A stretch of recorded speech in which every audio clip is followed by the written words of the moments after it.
Hello everyone! This is your favorite Murtad live once again. And today, one more time, we have our dear brother Lloyd with us, who is a handsome brother in Christ. Welcome. And our brother Lloyd is laughing, but he is good and he is handsome because Muhammad didn't like people like him. So, you know. Right. Thank you, Adam. You always try to, I don't know, like you try to embarrass me a little bit every show. Oh, come on, man. That's not embarrassment. Good to be back. Good to be back on the channel. Thank you very much. Good to see you Oh, again. thank you for coming. And as always, you bring up such nice topics. And the part one was marvelous. Marvelous because the real Muhammad was exposed there. And and the previous parts of the Sharia and the fiqh was also amazing, amazing teaching by you. God bless you for what you are doing. You're doing a great, awesome job. And very soon we are going to do the Gnostic and Gnosticism of Islam as well. But let's look at the Okay. real Muhammad part 2 today. And the people who have not seen the part 1, let me recap. It was about Muhammad, his marriage, the seeras of Muhammad, and how exalted you will see Muhammad in the later parts of the time after Muhammad. So Muhammad was exalted gradually. So Quran says something else, certain early hadiths and seerah says something else, the later seerahs and later things starts to add things. And that's where we are going to start from because some things were already said. So you guys who have not watched part 1, they are missing a great deal of information. So part 1 is already being watched for over 2500 times already. So if you haven't watched it, you have missed a lot. So please do watch it. I'm sharing the link in the live chat for that. And this is the part 2. Brother, the mic is yours. Okay, well, hello everyone. Good to see you all again. It's 8 minutes after 10 p.m. here in Warsaw, Poland. So wherever you are, hope you're having a good evening, a good morning, a good afternoon. And thanks for tuning in. Thanks for the support on the channel. 2,500 views on Adam's video is fantastic. So yes, as Adam said, the first video was about the Sirah, the Gospels of Muhammad, what they call the biographies, but really are the Gospels of Muhammad, where the Gospels try to make Muhammad into a divine being, a part of Allah. He's worshipped, and of course, he becomes the counterfeit Jesus. He is the competitor to Jesus. In fact, the replacement of Jesus. We went through a number of different sources. The links are in the description, and please look those up. I've also made in the chat. You will find a links on top, right at the top, to a whole folder that I made available of about 40 different biographies of Muhammad, where you can get all these miracles. Of course, the Muslims do claim that Muhammad had at least 300 authenticated miracles. He healed the sick, he healed the blind, he raised the dead. And I wonder where they got those ideas. I can't think of anybody who did that before Muhammad. Doesn't come to my mind. Adam, do you know of anyone besides Muhammad who healed the sick, healed the blind, and raised the dead? Dude, I only think about one verse in Quran. I think it talks about Isa in the Quran who did all that.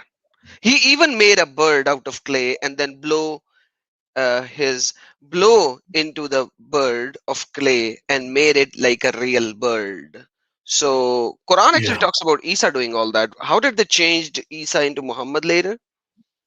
I have no idea. But so guys, we'll see today how Muhammad slowly starts to morph into Jesus, becomes the counterfeit Jesus of Islam. And this is an aspect of Muhammad that is hidden from us. Muslims do not want us to read, want to know about these scriptures, because they obviously find them embarrassing. But also they believe that there's Isa and Jesus, and Isa is the correct Jesus, the holy Jesus, and the Christian Jesus is either the servant of Satan or perhaps Satan himself, right? Because don't forget, Christianity is the Deen al-Batil, which is the religion of falsehood, the religion of Satan, because Batil is one of the names of Satan. Any comments, Adam? Then I'll jump back into the presentation. Yeah, because you brought this up, so I'm gonna share something with the viewers. So this is the Quran and Jesus of Quran. You will not find any of these miracles for Muhammad in Quran. Quran chapter number 21 verse number 91. The Isa of Quran had a miraculous birth. The Quran chapter number 3 verse number 53. Our Lord, we have believed in what you revealed and followed the messenger Jesus, so register us among the witness to the truth. So he is the truth. Honor of Jesus. Allah said of Jesus, indeed I will take you and raise you to myself and purify you from those who disbelieve. This is the honor only given to Jesus, that he is dwelling with Allah. Not even Muhammad has been talked about Quran like this. Word of God. When the angel said, "O Mary, indeed we give you good tidings of a word from him. Kilimatu minhu. The word from him, whose name will be Messiah Isa. Messiah al-Masih, Isa, son of Mary. So he is the word of God. He's speaking from the cradle in Quran chapter number 3, verse number 46, when he was still a baby. Now he's a creator of life, curer of illness, resurrection of life, a messenger to the children of Israel. Indeed, I have come to you with a great sign from the Lord. I design from you. Design is the word al khalaq. So he created. So they made the word design, but the actual word in the Arabic is khalaq, and that word means create. For you from clay, a form of a bird, then I breathe into it, just like Allah breathed into clay Adam. The first Adam that Allah created, he created out of clay and then breathed into it, breathed it, and it became life. That is the same way Jesus gave life to a clay bird. And I cure the blind and leopard, and I give life to that by the permission of Allah. Permission does not have anything to do with the ability. It's the permission that he says, and Jesus said, I am doing anything, everything what the Father has given me, or what I have seen the Father doing, and I obey the Father fully. So that's not even a problem. It's a permission. It does not take the ability. So Quran is very clear on the subject that he did all of these miracles. When we talk about Muhammad, brother, do you know that in Quran there is not a single miracle of Muhammad? Which is very true. However, I can show you the title of a book called 300 Authenticated Miracles of Muhammad, where Muhammad performs 300 miracles, including provide water coming out of his hands, enough for 1,000 people who didn't have water, feeding 1,000 people with a small pot of food, Muhammad striking a big rock larger than he was once with a spade, and the rock turns to sand. He heals the sick, he heals the blind, he heals. Yeah. So Muhammad is apparently, according to Islam, the greatest miracle worker that ever existed. Wow. So, when is this book written, brother? Actually, then I can bring it up. Hold on, let me find it. Give me 1 second, I will get it.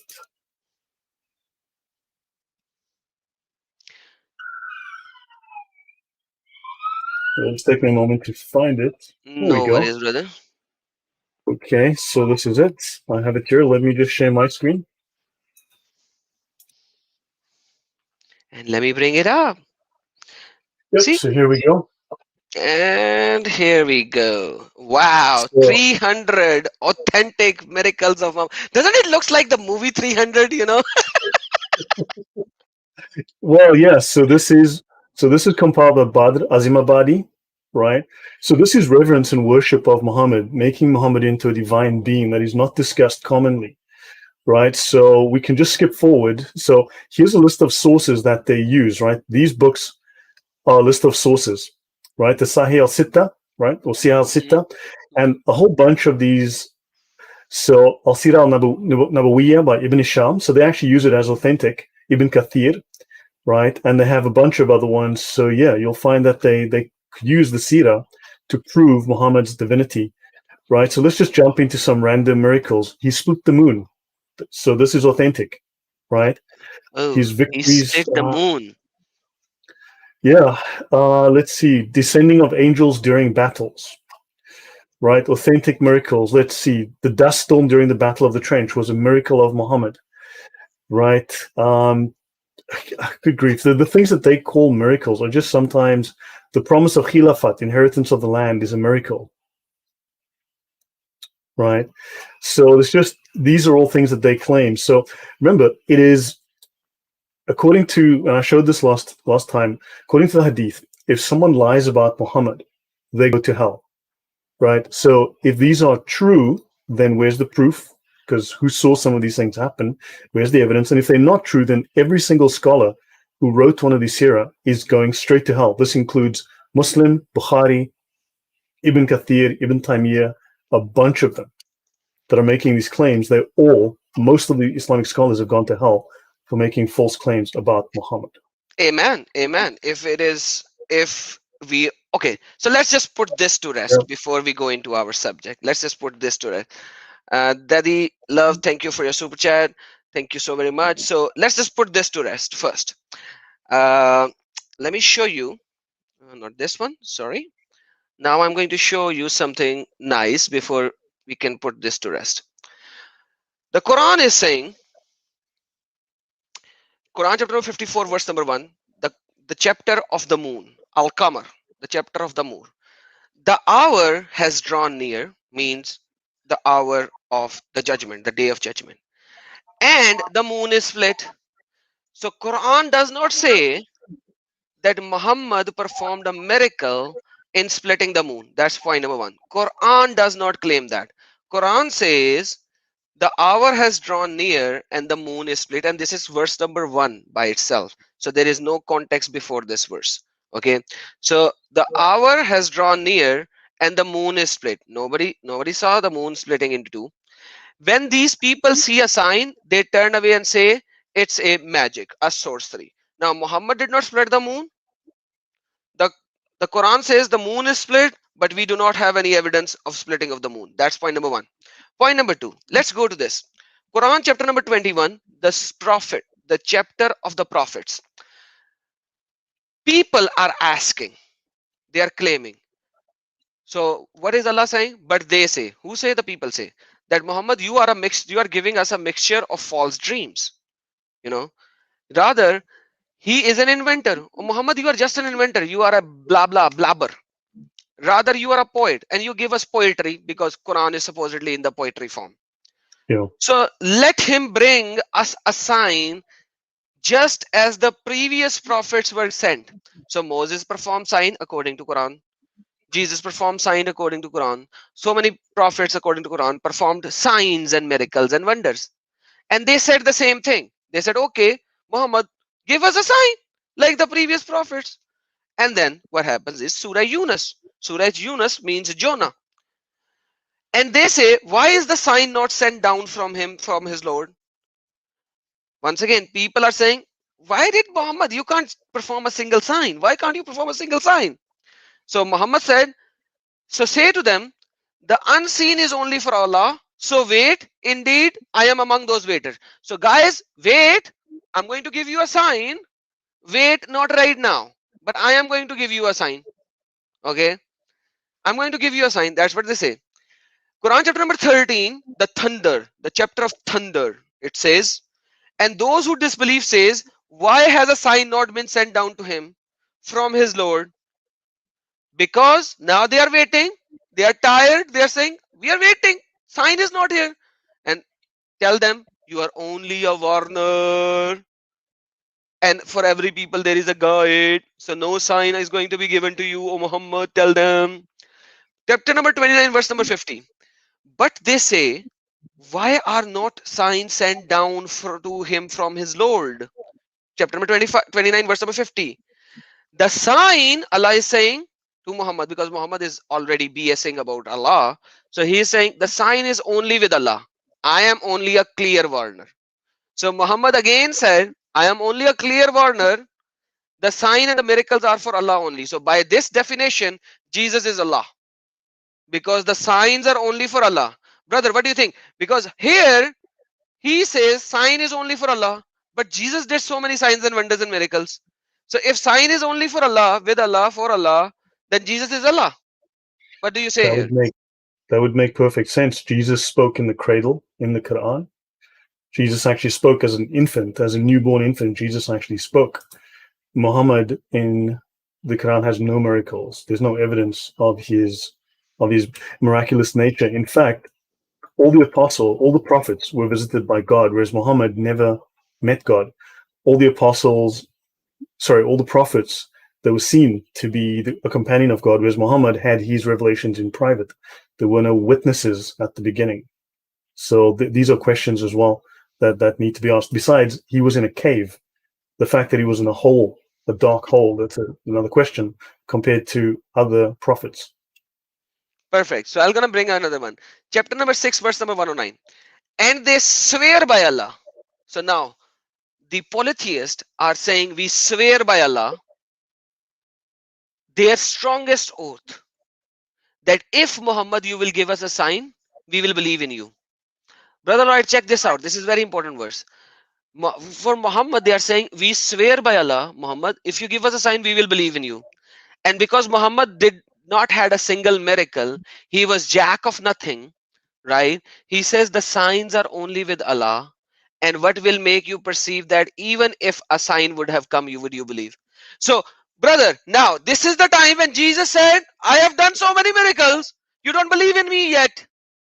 Here Muhammad is saying, I am not going to give you a sign, you fools, even though that you're swearing by Allah. So, like, come on, imagine there are hundreds of people we are saying, I swear by Allah, if you give me a sign, I'll believe in you. The Muhammad who did not had any miracle except for his own ding dong between the legs, he said the sign is only for Allah. So, even at the time when people swore, he was not able to perform a single miracle. Well, he obviously was not a true prophet. I mean, you mentioned a couple of things, just a couple of things that I was thinking about this week. Some of the inconsistencies within the Quran that I want to mention. You know that Satan refused to worship Adam, right? Satan refused to bow down to Adam because this would be shirk, Yes. right? So Satan was thrown, Iblis was thrown out of heaven, out of Yep. paradise, and thrown down to the earth, Yep. right? And then later on, Eve was made, and Eve was tempted by Satan. Now, if Satan was thrown out of paradise, how did Satan get back in to tempt Eve? Bam. And you know, a lot of scholars of Islam fight about this so Right, much that it might be possible that this Jannah is in the world, because or the Satan might have penetrated into the Jannah without telling Allah. There are so many speculations on that by different scholars, man, because right. this is a huge problem. Yeah. And then, of course, there's the Quran verse that says something about what Jesus says, blessed is the day that I was born, the day that I die, and the day that I'm raised again. There's the life, Right? yes. So he's born, he dies, he's raised again. Now, of course, when you read the Islamic orthodoxy of the eschatology, the end times, right? Jesus did not die on the cross. Jesus was taken up to heaven. Apparently, Isa was taken up to heaven by Allah. He will then come back at the end times to break the cross, to destroy the church, right? And convert everyone to Islam. And then Jesus will marry, have a family, and die. Mm-hmm. Now, but the Quran says, blessed is the day I was born, Mm-hmm. die, and rise again. But Exactly. according to Islam as well, Jesus will not die. He's born, he does not die, but then he dies and he's dead. This is a complete contradiction. The end times versus what the Quran says. These are total contradictions again. And I'd love Muslims to explain this to me. Yeah, that's a huge thing because see, that's the thing. I have done another live stream on that as well. The problem with this portion is that if the verse would have been the day I was born, the day I was raised alive, and the day I will die. So if the day I will die will be removed from the middle and put it in the end, then it would have been a perfect fit, and the narrative of the Muslimin would fit into it. But the verse is saying, blessed is the day I was born, the day I will die, and the day I raise alive. Right? So that's a big problem. Yeah, yeah. No, so that's really, these people have some serious issues to address in their, with contradictions in their theology. So yeah, so should I jump into the presentation? We'll talk about Perfect. Muhammad again. Yes, So brother. let me go to the window. And okay, so last week we ended just after a section where the Jews were proclaiming the coming of Muhammad, right? So and also Muhammad raised a dead boy, right? Because Muhammad asks a Jewish man, "Have you seen me mentioned in your Torah?" And the Jewish man says no. But the man's son had died, and the dead son rises to admit that yes, the Bible does have Muhammad mentioned in it, and then he proclaims that Muhammad is, the prophet of Allah. So Muhammad did raise the dead. Anyway, so now what we have here, right? This is in Persian. This is a Persian manuscript, right, which depicts Muhammad, who is leading Abraham, Moses, and Jesus and others in prayer. Now, this fire around Muhammad, this is his halo. And notice that all the others, the other quote unquote prophets, have just a halo around their heads, but Muhammad's halo extends around his whole body. And all of the others, all the holy prophets, pray behind him. Right? So this is part of the veneration of Muhammad. Now, let's look at some other writings on Muhammad.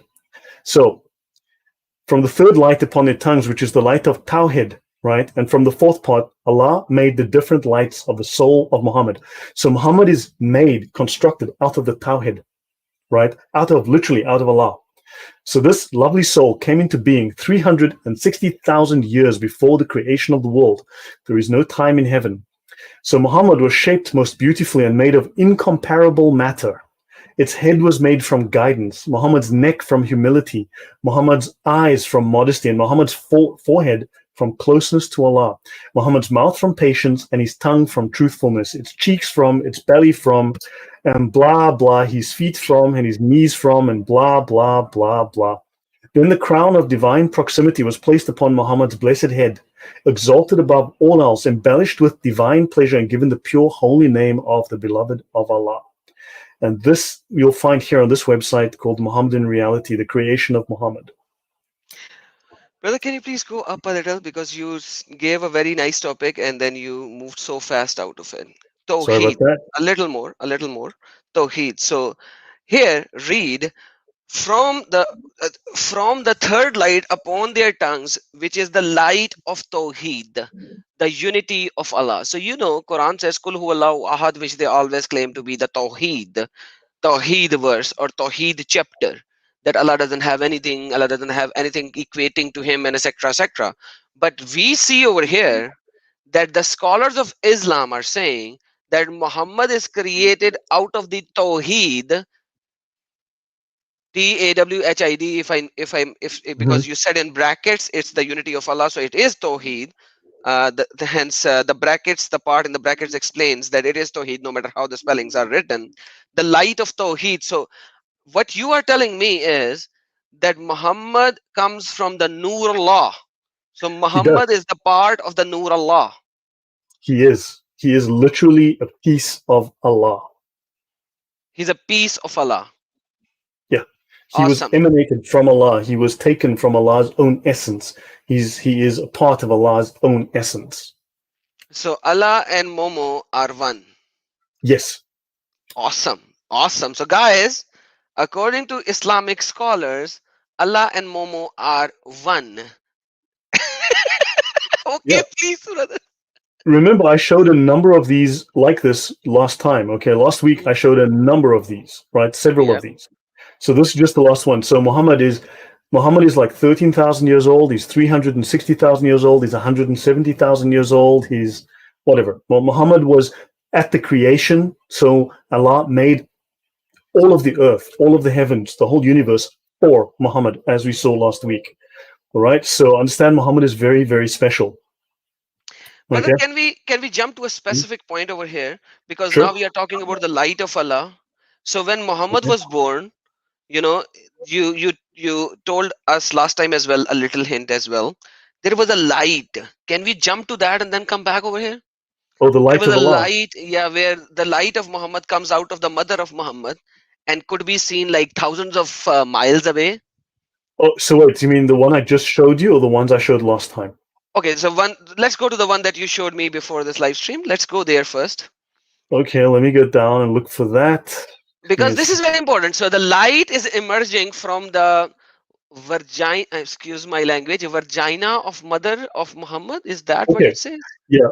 Now, we discussed this last week at length. I showed several references to Muhammad being the light of Allah. His light shone out of his mother's vajayjay and shone 1,300 kilometers all the way to Bosra in Syria. So so it's right here. So I heard a Jew calling out at the top of his voice from the top of a fort, O company of Jews, confound you, what is the matter? And he answered, tonight has risen a star under which Ahmad, Muhammad, is to be born. So the Jews were proclaiming the birth of Muhammad, right? There's no evidence for this, but they make numerous such claims. And a voice said to Amina, you are pregnant with the Lord of this people. And when he is born, say, I've put him in the care of the one from the evil of every envier, then call him Muhammad. As she was pregnant with him, she saw a light come forth from her by which she could see the castles of Busra and Syria. Now, here's my question. If she was indoors in Mecca, how could she see the castles 1,300 kilometers away in Syria? Brother, is there a map that you have So, for the light so, emitting so so yeah, that so people would? this is the thing that apparently was shining all the way to Syria. Okay, so I'm pretty sure I did some research and I found this. This is the most likely thing that was shining all the way to Syria. And here we go. So let's have a look. So this is what they saw in Busra in Syria, okay, up here.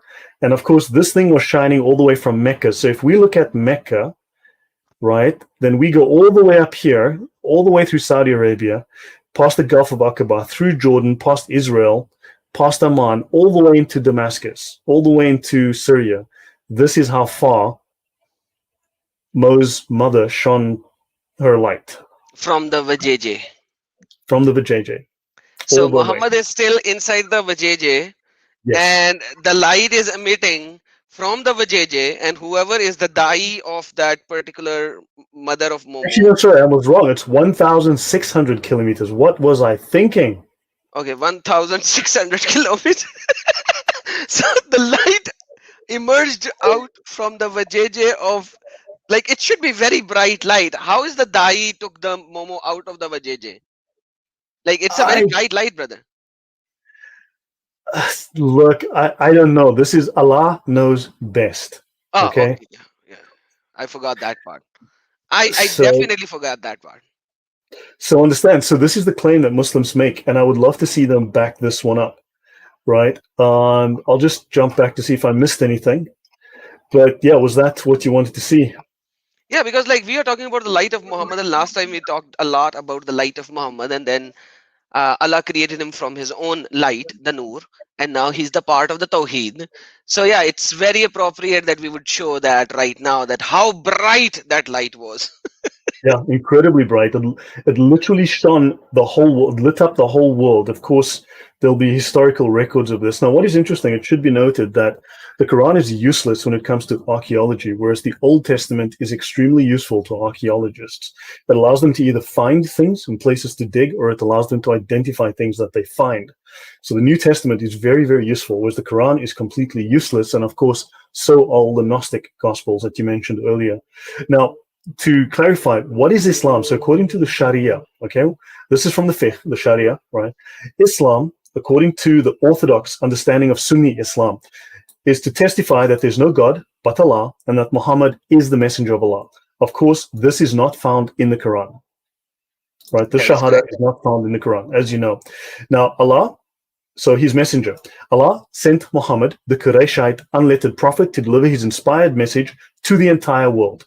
Arabs and non-Arabs, jinn and mankind, superseding and abrogating all previous religious systems.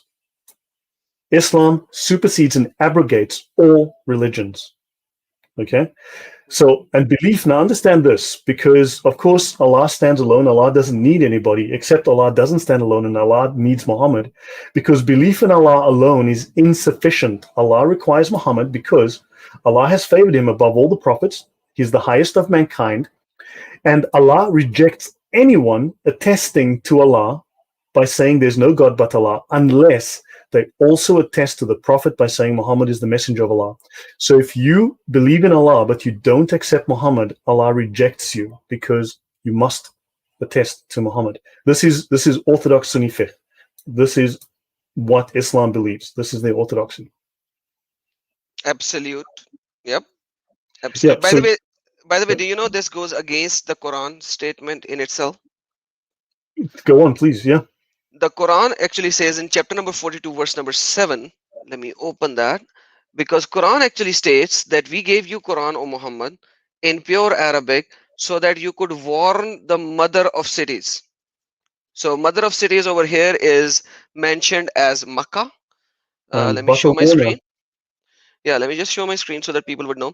And thus we have revealed to you an Arabic Quran that you may warn the mother of cities, i.e. Makkah.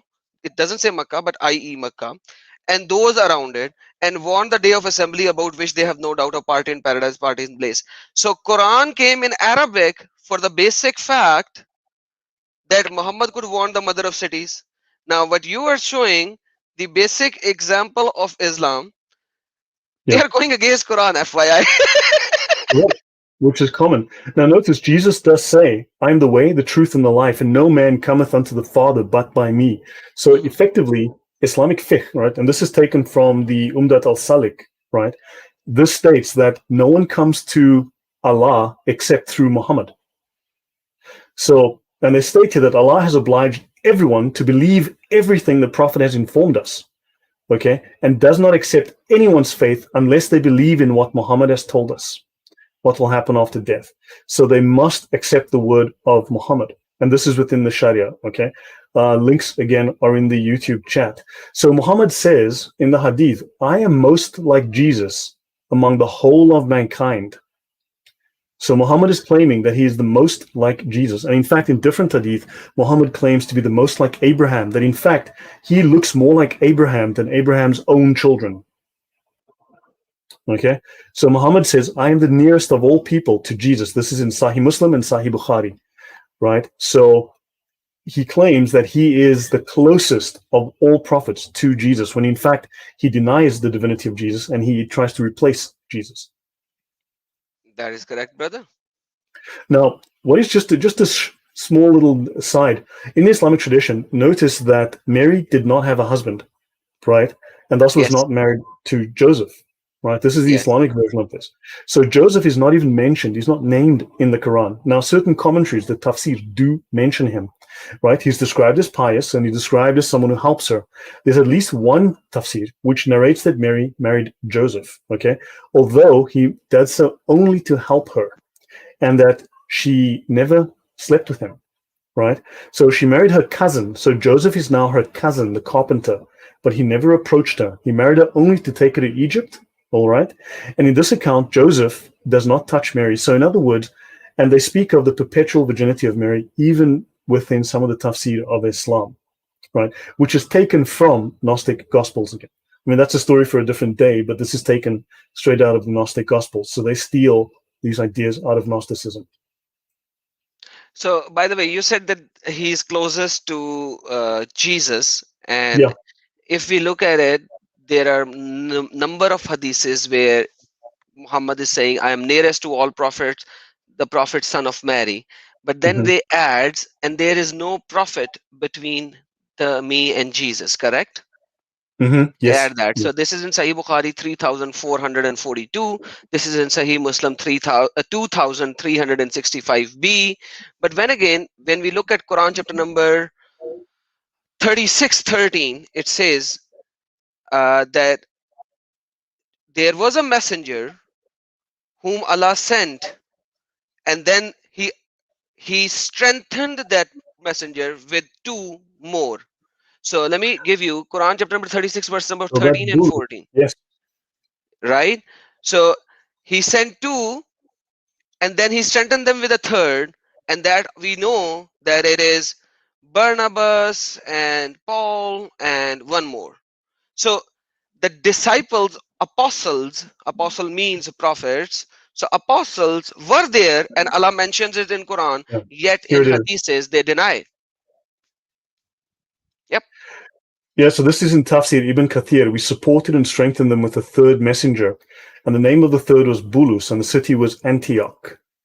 That's Eh, in Tafsir 36:14. yeah, 36:14. That's what I'm saying. That's the Yeah. Quran 36:14, which actually mentions it in the Quran, and Tafsir said that the Quran says, when we sent to them two, but then they denied them, so we strengthened them with a third, and they say, indeed, we are the messenger to you. So here, Quran is claiming that. Then the Tafsir says that. So in fact, you see the contradictions here, left, right, and center. Islamic theology has never been known to be consistent or logical. That is true, brother. God bless you for that. Yeah, no, it's. I mean, it's just a nightmare. It's just a joke. Okay, so let me see. So let's go back onto. I just need to go back to where I was. All right. So now you know that you cannot get to Allah unless you believe in Muhammad. Now notice within the Islamic law, right? They speak of belief in Allah's inspired books, but this is the formal orthodox doctrine on the Torah, right? So Muslims must believe in Allah's inspired books, which He revealed to His messengers. Believe meaning to be convinced that they are the word of Allah, the Most High, and all they contain is the truth. However, they qualify this. The obligation of belief applies to the original revelations, not the scriptures in the hands of non-Muslims today, which are corrupt in their present form. This is in the Umdat al-Salik section U 3.4. This is the orthodoxy. Doesn't matter what the Quran says. What Islam is what these scholars say it is. And this is what Muslims follow. So unfortunately, they don't care. It doesn't matter because, for instance, you cannot find proper reference to 5 daily prayers in the Quran, for instance, right? This is in the Hadith. So, but yet they still have 5 daily prayers, right? So there are other things which differ from what's in the Quran, but they still follow them.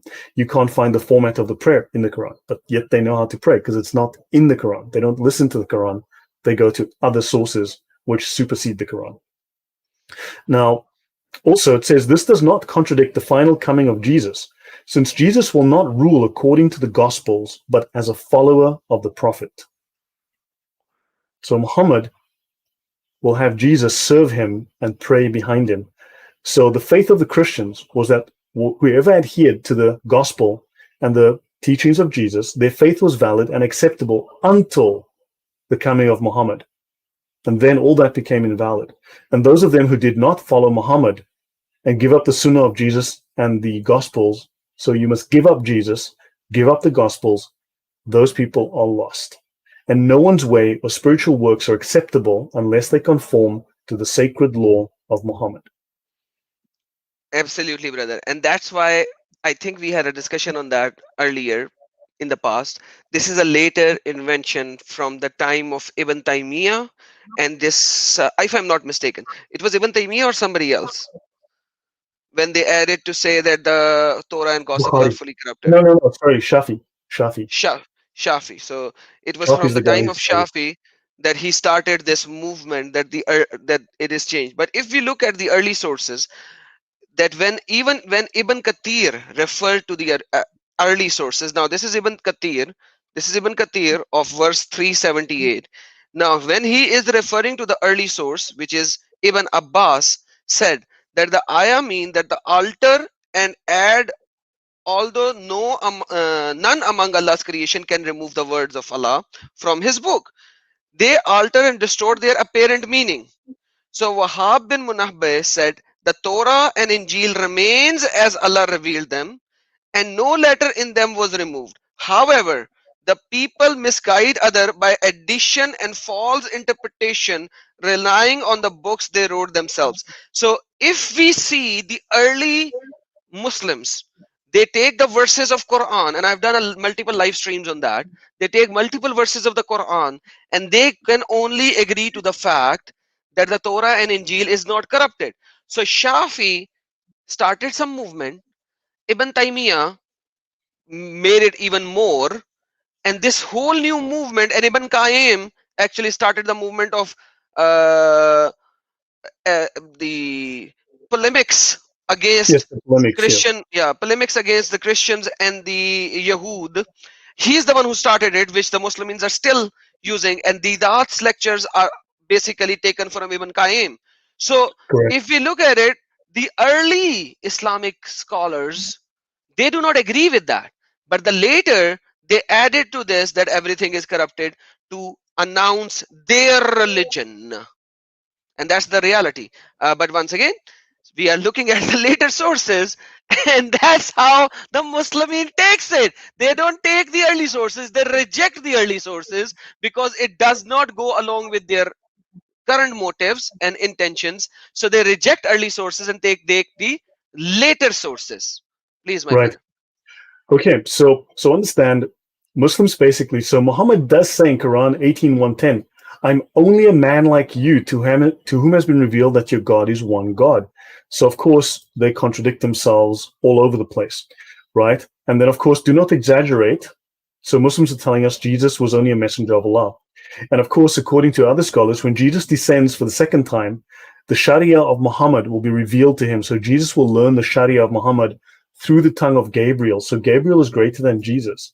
And none of the prophets will leave from the orbit of the Sharia of Muhammad.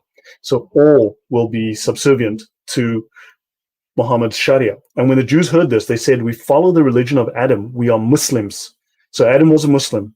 And they preferred Adam with Islam and Noah with Islam and the family of Abraham, the children of Abraham with Islam, and the family of Moses and Aaron with Islam. So this is according to Tafsir Ibn Abbas 333.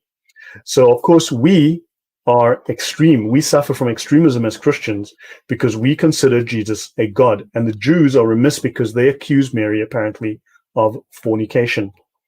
Right?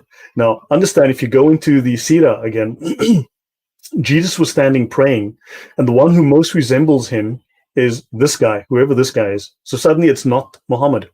Also, there was Abraham praying, and the one who resembles him most is Muhammad. Then the time for the prayers came, and I was Imam for all of them. And when we had finished prayers, a voice said to me, "Muhammad, this is Malik, the Chamberlain of Hell, so greet him." So according to, this is in Arthur Jeffrey, Islam, Muhammad and His Religion, page 42. So Muhammad apparently leads everyone in prayer, and that's where that drawing I showed you earlier comes in. And he's introduced to Satan. So Muhammad meets Satan as well. So Jesus had a son's relationship with his father, right? So a favorite episode in the account of Muhammad's ascension is that which tells of the prophet being taken into the presence of Allah. As Enoch walked with God, as Abraham was the friend of God, and as Moses spoke with God face to face in Mount Sinai, and Jesus had a son's relationship with his father, this story is intended to show how Muhammad had an equally intimate acquaintance with his Lord. There are many variations of the story. So, of course, Islamic Sirah constantly differ. Now, they claim that the Gospels are not reliable and not trustworthy because they have slightly different versions of stories. But if you read the Sirah of Muhammad, they are all over the place. There's no agreement between them. But brother, Any comment from you? hold on, back. This, you say certain things very casually. So Jesus has a relationship. You highlighted that part. Can you go back? Certain Yep. things has to be emphasized. Jesus had a son relationship with his father, so that this story is intended to show how Muhammad had an equally intimate acquaintance with his Lord. This is by As-Sayuti, Jalaluddin As-Sayuti, who is a Jalal, who is not a small guy. He is a Mm-hmm. big giant. So according to Jalaluddin As-Sayuti, Jesus had a son relationship with his father. Who is the father of Jesus? According to God. Quran, it's Allah, right? Yeah. So, but Muhammad and his Quran states, "Kul huwallahu ahad, Allahu samad, lam yalid wa lam yulad." He neither has a son nor he is a father of anybody. So, according to Quran, this is falsified statement. As-Sayuti is burning in hell. Thank you. But Correct. at the same time, we realize they agree to the fact that Jesus called his God Father. Well, and what's interesting is Aisha calls Muhammad a liar because Aisha said, "What you have said makes my hair stand on end. Know that if somebody tells you one of the following three things, he is a liar. Whoever tells you that Muhammad saw his Lord is a liar." Amen. Hail Mary to Aisha. I don't know how they say that. So Aisha further said, "Whoever tells you that the Prophet knows what is going to happen tomorrow is a liar." So Muhammad did not do prophecy. No soul can know what it will earn tomorrow. Quran 31:34, quoted by Aisha. So either Aisha is a liar, the scholars are liars, or Muhammad's a liar. Pick one. Okay. I would say So all of them. ding, ding, ding, all three. Right. So, and whoever tells you that he concealed some of Allah's orders is a liar. So understand this is in Hadith, this is Bukhari, which, as you know, is Da'if Hadith, right? Bukhari, it's the Da'if Bukhari, correct? I think it's called the Da'if Bukhari, is the name of the book. Yeah, that's probably right, because now they are denouncing Bukhari. So it's from Sahih al-Bukhari, now it's changed to Daif al-Bukhari. So yeah. So anyway, so I'll skip over some of this. Notice now the question is, why don't we know about Sharia? So I just wanted to mention. Now, understand, not everything is meant literally. You need to understand it the way they mean it, but we are not meant to know the Sharia, the fiqh, the law of Islam, which is the final interpretation of the Quran and the Sunnah. The Sunnah is not just the Hadith; it's also the Sirah. All of that taken together, plus the Tafsir, all of that mixed and blended, and the best of those opinions and ideas taken together gives you the Sharia, gives you the fiqh. Sharia, the eternal moral laws of Allah, and the fiqh is the application of that. It is not permissible to give directions and the like to someone who is intending to perpetrate a sin, because it is helping another to commit disobedience. So they can never reveal this, any of this Islamic stuff. They cannot reveal it to us because we will use it to insult Islam. They cannot give directions to people who are wrongdoers, okay, for corruption. Corruption, technically in Islam, means temptation away from Islam, away from the faith, and teaching questions of sacred law to those learning it in bad faith who do not want to become Muslims, but for unworthy purposes. So it is forbidden, this and many other laws that forbid Muslims from revealing the Sharia to non-Muslims. Fitna, they speak of fitna. Remember, fitna is worse than murder, according to the Quran, right? Yes. Fitna is just temptation, according to the Sharia or the fiqh. Temptation away from Islam is fitna. Fitna is not corruption, as in you do something bad. It's just you're leading Muslims away from Islam, and therefore you must be killed. To kill you is better than you leading Muslims away, right? And of course, let's do one more thing: permissible lying, right? After this, I want to talk about. We'll get into some of the miracles of Muhammad, but there's a chapter within the Sharia called permissible lying, right? So, of course, Muhammad says he who settles disagreements between people to bring about good. Now, this is their definition of good, okay, or peace. This person is not a liar. So a Muslim who tries to convert you or tries to convince you of the good of Islam, yes, fitna is good, right? So, yeah, but this person is not lying. So if they are lying for the good of Islam, they are not lying. Oh, wait, wait, wait, Now, wait, wait, wait, wait, wait, wait. yep, So what you are telling me is, FYI, for our listener to understand. So if you are lying to bring somebody to Islam, that lie is not a lie. correct. So if I tell somebody, accept Islam, and you will be able to drink alcohol even if you are a Muslim, Correct. will I not be punished of lying, even though that I know that I'm lying? No, you will not be, because you are doing good. So that is why you can lie and say, come to Islam and still drink alcohol and still do everything and nothing wrong in it. Yes. So Perfect. what is, so how this looks, the Sharia and the fiqh are the final exegesis of all of the verses of the Quran. Forget the Quran. All of that exegesis has been done, and you can find it written in black and white in the Sharia, right? So Muhammad did not lie except for three things: warfare. And don't forget, Islam is permanently at war. Two, settling disagreements. And three, lying to your wife. Those are the three things where Muhammad was heard to lie. Okay? Warfare, settling disagreements, and lying to your wife, which is allowed. So, under settling disagreements, when you argue with a Muslim, you have a disagreement. To settle the disagreement, he can lie to you. Understand? So, now the best analysis of the topic of what eventually becomes obligatory lying in Islam, obligatory lying, is by Al-Ghazali, who's the number one scholar of Islam after Muhammad, and he's even above the founders of the four schools. He says speaking is a means to achieve objectives. If a praiseworthy aim is attainable through both telling the truth and lying, it is unlawful to lie because there's no need for it. When it is possible to achieve such an aim by lying, but not by telling the truth. It is permissible to lie if attaining the goal is permissible. Now, don't forget, it is always permissible to bring people to Allah. It is always permissible to make Islam supreme. So when the purpose of lying is to circumvent someone who is preventing one from doing something permissible, if you're opposing Islam and they are trying to spread Islam and you are opposing them, and the purpose is to circumvent you, then it is obligatory to lie if the goal is obligatory. So by the way, Carolina, this is not called takayya. Takayya is when you lie in the face of you being about to be killed or punished. That's a separate thing. There's a This one, second definition of taqiyya. There's also tactical deceit for the purposes of spreading Islam. So there's a second they call definition. it something else. Yeah, they call it something else. I forgot the exact name of that. But yeah, so basically Islam, you can lie. And by the way, this reminds me of a 1-minute video. Let me play if you don't mind, because this is what a Arab scholar said in a live telecast. In a live telecast. Check this out, guys. It's in Arabic. The subtitles are there. كان في واحد مسلم بجوار واحد يهودي. فالمسلم كان يرى من اليهود يعني شيء من الطيبه ولو كانت بسيطه، فكان نفسه باي طريقه إن هو يفكر طريقه يخليه يسلم بيها. فراح كلمه وقال له: يا فلان، يعني اليس لك حاجه في الاسلام؟ انت ما نفسكش تسلم؟ قال: والله ما يمنعني من الاسلام الا اني احب شرب الخمر.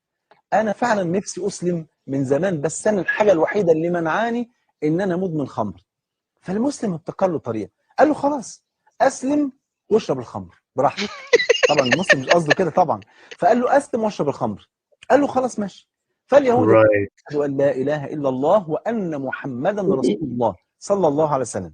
فقال له المسلم: الان اصبحت مسلما، فان شربت الخمر طبقنا عليك حد الخمر، وان ارتدت عن دين الله قتلناك. فثبت الرجل على دينه ولم يشرب الخمر ابدا بعد ذلك. ودي كانت حيله جميله من هذا المسلم. So, guys, this is how he explained it. Brother, what do you have to say about that? This was a very good plan. This is a very good plan. So he said, now that you have done the shahada, if you drink, you will be punished with the punishment of alcoholic drink. Means you will be use the hunter on you 100 times or 10 times or 50 times. And if you leave Islam now that you have accepted it, you will be killed, because that's the Islamic way. Man baddal deenu fuqtulu. So now that a person remained a Muslim and he did not drink. Wow. Yeah, so this is trickery, but this is considered but that's a story for another day. But the main foundation of lying within Islam is called hiyal, Hiyal. It is the oldest, most established form of trickery within Islam. It's called legal trickery. The first published works on this dates to the year 805, were the first complete. These are hundreds of strategies for deceiving people. It was originally applied to how to break promises, how to break oaths, how to break contracts. Right. So technically you're following the letter of the contract, but you can break those contracts by finding ways to word things, to break any oath, any promise, any contract, any agreement. Right. So, and then all of these other forms of lying are basically subsets of those, and they all fall under a doctrine called rukhsa. But that's for another day. So let me continue. So let's talk about Muhammad going to heaven, right? Muhammad on his burak, his horse or his cow or his flying camel, whatever it was, right? We still don't know. So according to Ar-Rahiq al-Maktoum, the sealed nectar by Saifur Rahman al-Mubarakpuri, says the Messenger of Allah was carried in body from the sacred mosque in Makkah to the distant mosque in Jerusalem on a horse called al-Burak. Now, of course, other sources don't know if it's a horse. They don't know if it's a horse. They could have been a donkey, could have been a pineapple, it could have been a duck. We don't know. All right. But the horse was called al-Burak in the company of Gabriel the archangel. Right, he tethered the horse to a ring at the gate of the mosque. Now, of course, what's interesting is the distant mosque in Jerusalem. It simply says the furthest mosque. There's no indication of where this mosque is. But of course, there also wasn't a mosque in Jerusalem at the time. This is a long time before the mosque was actually built. So it'd be interesting to know how Muhammad went forward in time. Right, so he was a time traveler too. And of course, he led the prophets in prayer at the mosque. Gabriel took him to the heavens on the same horse, and they reached the first heaven. He asked the guardian angel to open the door. It was opened and he saw Adam. So Adam's on the first heaven. Then they welcomed, it said blah, blah, blah, blah, blah, blah. So Muhammad, now of course, Abu Bakr's family told me that Aisha, who was the Prophet's wife, used to say the apostle's body remained where it was, but God removed his spirit. Now you've got scholars telling you he was physically taken there. Then you've got his wife saying, no, she wasn't. And that's in the Sirat Rasulullah, right? And also you can see the famous but unauthentic stories of Islam, okay, which calls both Aisha and Ibn Ishaq a liar, okay? So Islam QA says, whatever. So the fact is that, right, so this is a refutation on Islam QA that says here that the refutation of those who claim that the story of the Isra and the Miraj is a myth. So in one story, Aisha says that Muhammad never went. And then scholars are saying this is a myth and she's a liar, and she's calling the scholars a liar. And of course, because the Gospels disagree on certain details, the Gospels are untrue, but Muhammad's story is 100% true when the scholars cannot agree whatsoever. And of course, final point, Jesus is found in the second heaven. Muhammad goes all the way to the seventh heaven. Jesus is stuck in the second heaven right here. So, your comments, Adam? Yeah, so Quran already says he's with Allah. So, but they have to denounce Jesus like on the lower levels again and again. So yeah, that's what they do. Yep, and then of course they tell how Jesus was deceived by a thief because Jesus was stupid. Oh. So in Sahih Muslim, so there's hadith from Allah, from the Messenger of Allah, that Allah's Messenger said, Jesus, son of Mary, saw a person committing theft. So Jesus says to this person, you committed theft. And the thief says, no. By him besides whom there is no God, I have not committed theft. And Jesus says, I affirm in my faith in Allah, it is my own self that deceived me. Wow. So basically you are telling me that Jesus of Islam made a false accusation on somebody? Or he was too stupid. The guy lied to him and Jesus believed him. Yeah. One of the two. Yeah. So that's Isa basically. All right. Please, brother. Now, of course, as you know, at the end times, Jesus will come back. He will break the cross. He will abolish the jizya because everybody will be Muslims. He will convert everyone by the sword and everyone will have money. Okay, So which by is the way, fantastic. why will he Yeah. kill the pigs? So in the same one, he will kill the pigs. So why will he Pigs, even kill the pigs, man? pigs are haram, I guess. I don't know. But Who knows? haram doesn't make any difference because the pig killing the pig, how does killing of the pig comes into whole discussion of the end of times? You ask the Muslims. So I don't know. Allah knows best. So understand also, Bukhari says the Christians will be called upon and it will be said to them, who do you used to worship? They will say, we used to worship Jesus, the Son of Allah, and it will be said to them, you are liars. So understand, according to Orthodox Islam, if you look in the Sharia, you are a liar because Jesus, Allah, has never taken a wife or a son. Now, of course, Jesus will go on Hajj and Umrah. And of course, I'll skip over this story. This is some really crazy stuff, right? So now, the Sirah of Muhammad, the Gospels of Muhammad, was originally about war. Okay, so it comes from the word sarah, to travel or to be on a journey, but there was the context of war because the plural form siyar could also be referred to the rules of war and dealing with non-Muslims. So the way to deal with non-Muslims is with aggression through warfare, right? So in the first 2 centuries of Islamic history, the Sirah was more commonly known as the Maghazi, literally stories of military expeditions. So the Sirah contains Muhammad's political and military actions. Okay, so the Sirah expands on and explains. It is either inspired by, but also expands on events mentioned in the Quran, and is often used by writers of the Tafsir and the Asbab al-Nuzul, okay, to provide background information for events mentioned in certain verses. So the Hadith themselves have no context. So the Sirah give context to the Hadith and the Quran. They also provide a chronology, right? And these are considered, the Sirah are considered authoritative. Muslims will lie to you the moment you show them these books, but they will amongst themselves affirm that these are authoritative.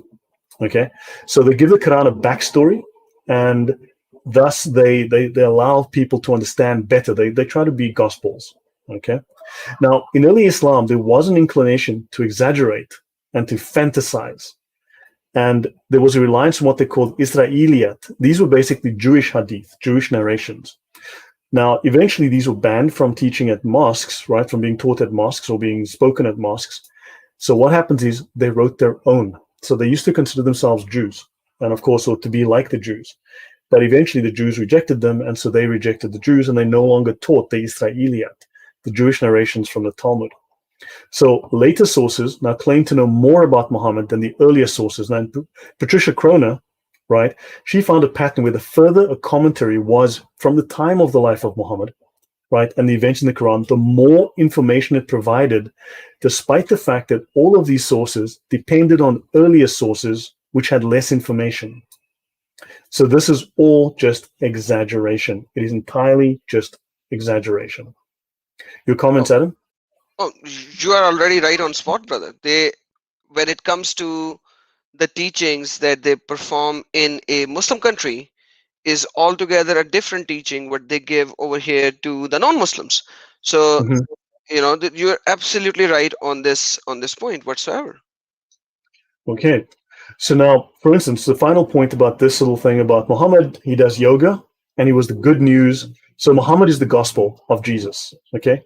According to Islam, according to the Sirah, the gospels of Muhammad, Muhammad is the gospel of Jesus.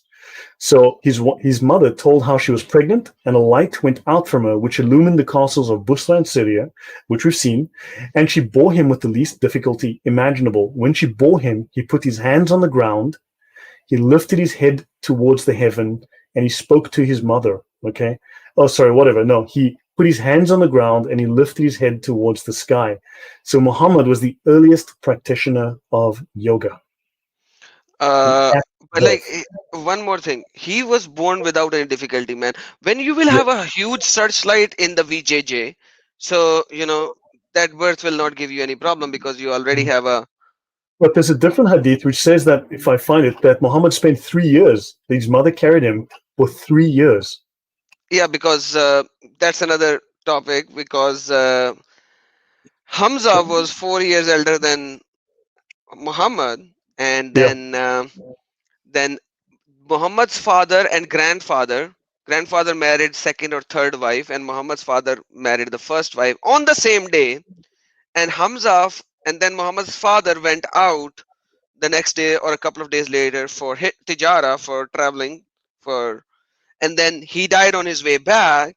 So if Hamza is 4 years older than Muhammad, then Muhammad has to be in the mother's womb for 3 years. So they have to do that as well, and that's a story for another day. For that, we will bring up so many more references, Right. but you know, So, there's like crazy stories, man. so, so other references, there's numerous references. Muhammad's father carried a light. Okay. So Muhammad's father's forehead shone with a light as well. Okay. Muhammad's mother, once she became pregnant, the light vanished from his father's forehead because it went into Muhammad. Okay. Oh. So, yes. So when she conceived him and suffered no pain, and when he came out of me, a light came out with him that illuminated everything from east to west. I saw the night I gave birth. So Syria was illuminated. Okay. So Muhammad apparently says this. So there's constant repetition of the fact, according to this is Masood.co.uk. So either these guys are lying or someone's telling a story. Okay, so the Holy Prophet had no shadow, according to this on this website here. Muhammad had no shadow. His radiance would eclipse even the sun. In front of a lighted lamp, his radiance would be more powerful. So Muhammad was the light of the world. Okay, and just so you know, the gates of paradise are only open on 2 days, Monday and Thursday. Okay, Yeah, they have a COVID law over there, man. So the so rest of the days now, they so now let's compare Muhammad and Jesus. All right, so Jesus had to be circumcised, as we learn from Luke 2:21, but Muhammad was born circumcised. So now that's certain scholars that claim that Muhammad was born circumcised. Okay, you can see on Islam QA they discuss this, but there are different opinions. That Muhammad was born circumcised, that Jibreel circumcised him when he split open his chest. Muhammad was the first recipient of open heart surgery. hmm That his grandfather, Abdul Muttalib, circumcised him according to the Arab custom. But of course, Jesus was circumcised on the eighth day as a Jew. Muhammad was circumcised on the seventh day before Jesus. So in either case, he's better than Jesus. He was born circumcised or circumcised on the seventh day, or Jibril himself circumcised Muhammad. But more than that, if we look here in Muhammad, Messenger of Allah, in the Ashifa of Qadi Iyad, the Prophet was born circumcised with his umbilical cord cut. And he was born clean. There was no impurity on him. He was born clean. He came out immaculate, the immaculate excretion. Sorry, the immaculate conception. Aisha said, I never ever saw the private parts of the Messenger of Allah. So just Uh, so you know, yeah. okay, okay, okay, let's go. So just so you know, Mo was born with his umbilical cord cut, which is a miracle. And Aisha says, I never ever saw the private parts of the Messenger of Allah. And then Ali says, the Prophet asked me to make sure that no one except me washed him, because Muhammad said, no one has ever seen me naked without going blind. So this is in one of the most famous. The Ashifa is probably the most famous of the Sirah volumes. Have you heard this before, Adam? No, I have not heard this before, man. This is probably the single most popular gospel, the most best known gospel of Muhammad.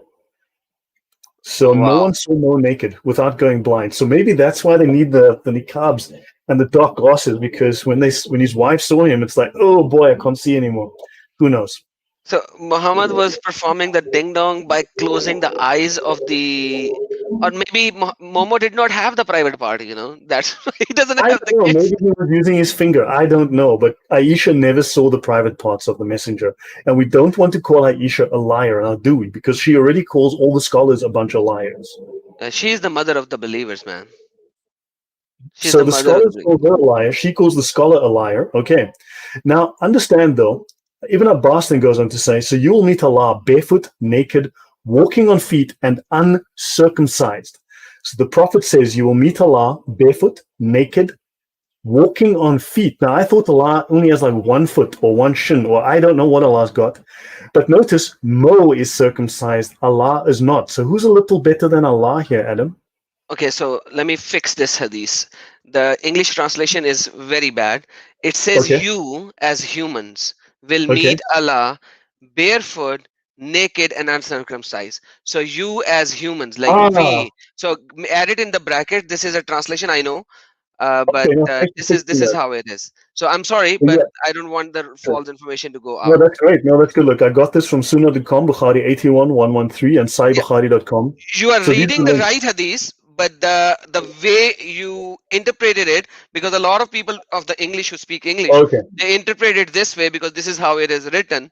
But okay. yeah. Okay, no, fine. So then that makes sense of that. Okay, that's great. So, okay, let's talk about Muhammad's divinity. So I have not smelled amber, musk, or anything more fragrant than the smell of the messenger. Okay, and of course, when Muhammad touches someone, I felt a cool sensation. His hand was scented, as if he had taken it from a bag of perfume. If Muhammad shook a man's hand, the fragrance would remain on that man's hand for the whole day. If Muhammad placed his hand on the head of a child, the child would be recognized among the other children by the fragrance. Muhammad, Man. Anas's mother brought Muhammad a bottle in which to put Muhammad's sweat. We put your sweat in our perfume. It is the most fragrant of scents. Muhammad's sweat smelled amazing. In the great history, Al-Bukhari mentioned that when the Prophet went down a road, anyone who walked behind him knew that he had passed that way because of his scent. So Muhammad's scent would linger in the street. The Prophet's fragrance occurred without the use of perfume. And the Prophet, okay, so some guy wanted to ride behind the Prophet. So I put my mouth on the seal of prophethood and it spread over me like musk. So some guy sucked Muhammad's skin while sitting behind him on a horse. Great. Some male guy, some male dude That's in the sucked Ashifa, the page 32. backside of Muhammad? Yeah, yeah. Get a copy here. Get a copy. Okay. Actually, I'll send you. You can. I'll drop Guys, this in. this whole link is already in the description of the video. So you Drop can this get in this the whole chat. Yeah. PDF and all the links are in there, and Lloyd just shared this particular link as well. Let's So do it again. so Muhammad was sucked by Male dudes. FYI. Some guy put By the his way, mouth brother. on Muhammad's back, and yeah, Yeah, by the way, yeah. brother, like this is a miracle which everyone could see and smell. Why were these people saying in the Quran, where Allah is saying that these people are asking Muhammad for miracle, when these are so apparent miracle that everyone can smell and touch and do all that, then why Quran in 7 different locations saying, I have not given you any miracle? Because Allah knows best. I don't. So let's continue with Muhammad's miracles. Whenever the Prophet relieved himself, the earth would swallow his feces. That spot would be fragrant like musk. Oh It has man. been narrated on the authority of Aisha.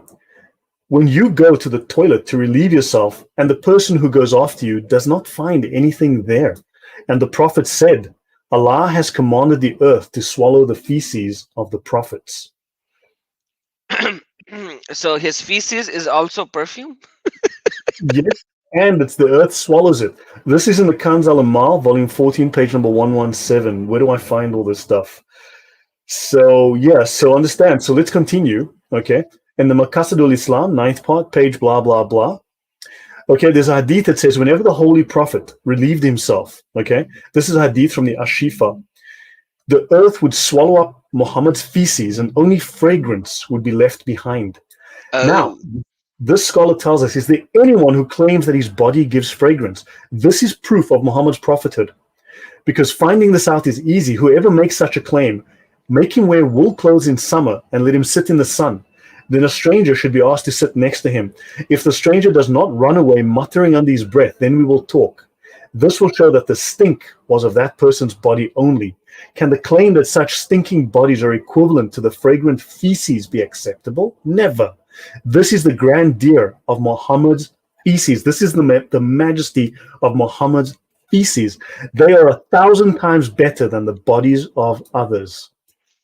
I have nothing to say except, brother, next time do a research that when Muhammad was killed, they did not bury him for 3 days until his body started to stink, and Think. bring that and add it into it as well.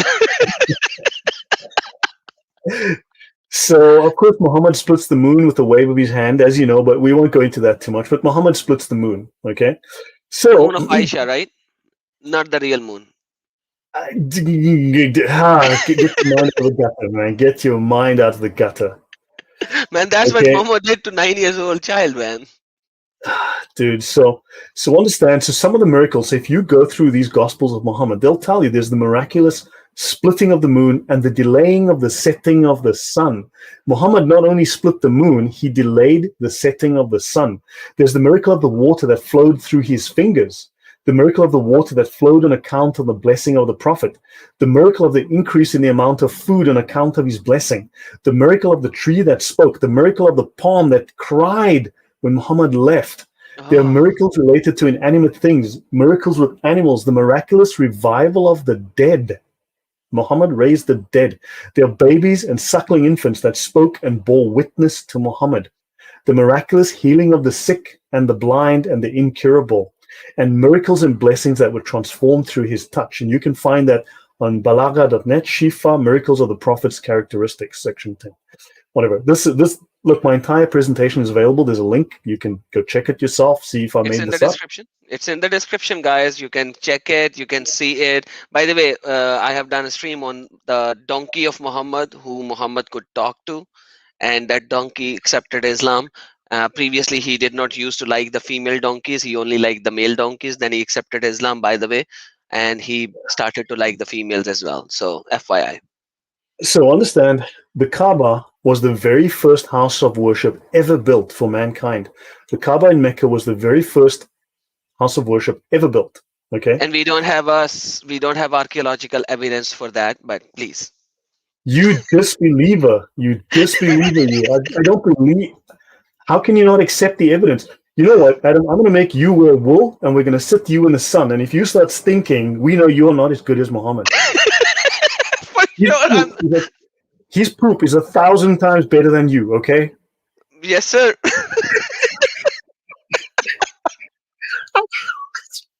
Holy, I mean, like, holy poop. Holy, Holy holy, poop. holy poop. So Man, understand the Kaaba was built by Adam and was rebuilt by the prophets Abraham and Ishmael.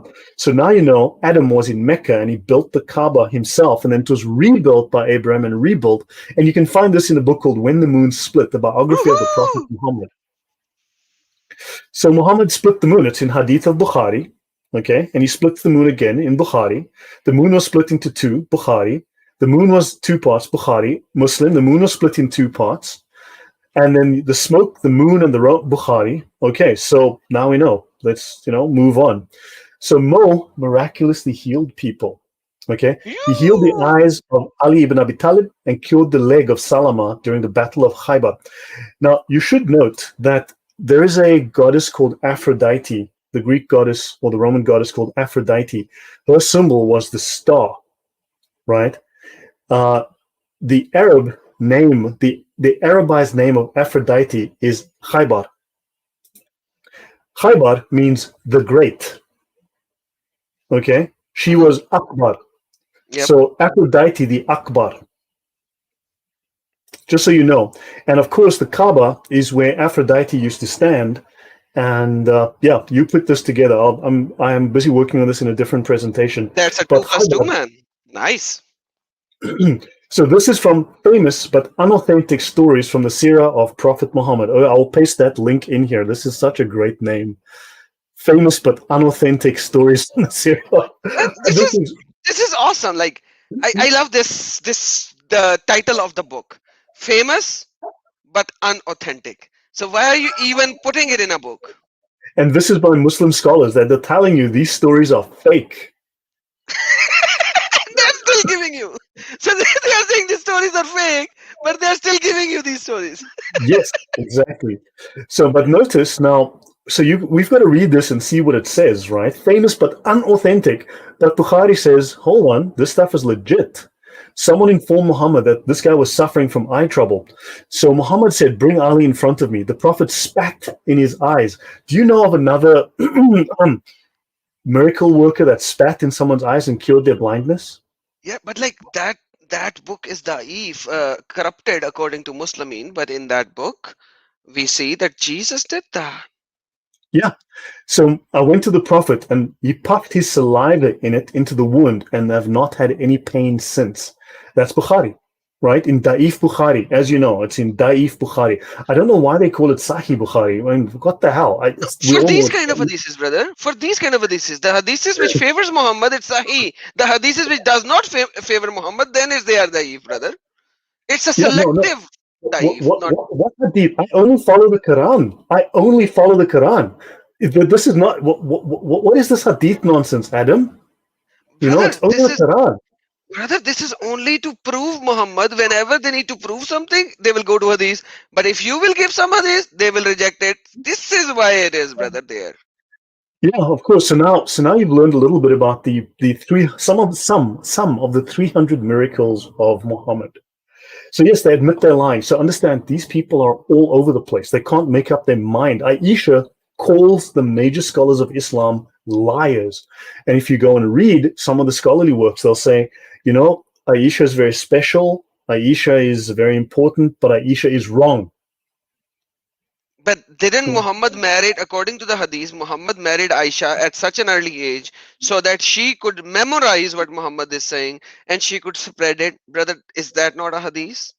Don't confuse me with the facts, okay, Adam? You're Oh, confusing me sorry. with the facts. Sorry, brother. Sorry. Sorry. I'm not supposed to give facts. Sorry, brother. Yeah, these facts are confusing me. Stop that. You know? Uh, sorry. My bad. My bad. Yeah, exactly. I mean, gee, like my brain. So, but so understand these guys can't make up their minds. If you start showing Muslims the Sirah, their brains will explode because they don't ever want you to know this stuff. Okay, so it is proven from this hadith that in casual and crucial circumstances, a person offering prayer may spit in the mosque.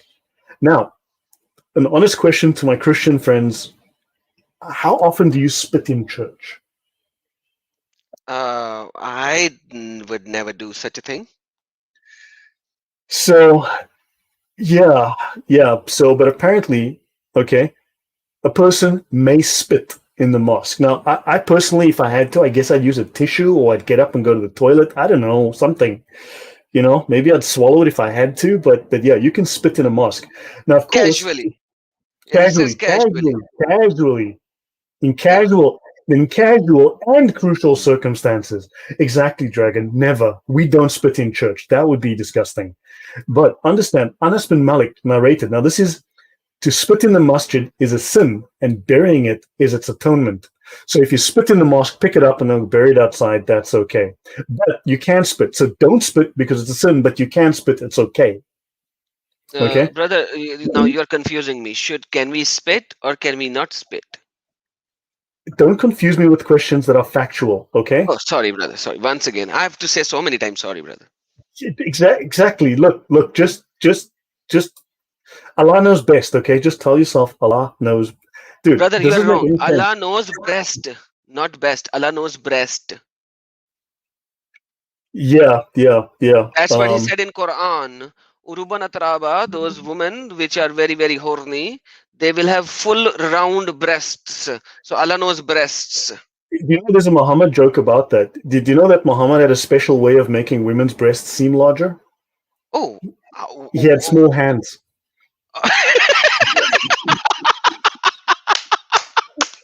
that's a good one, brother.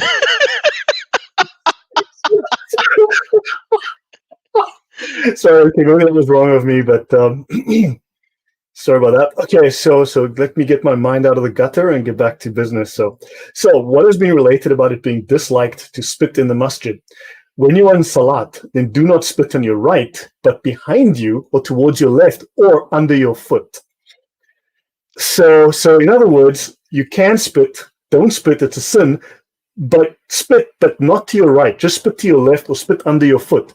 So don't spit, but do spit, but spit to the left or spit under your foot, but don't spit because it's a sin, but you can spit anytime you want. You can do it casually.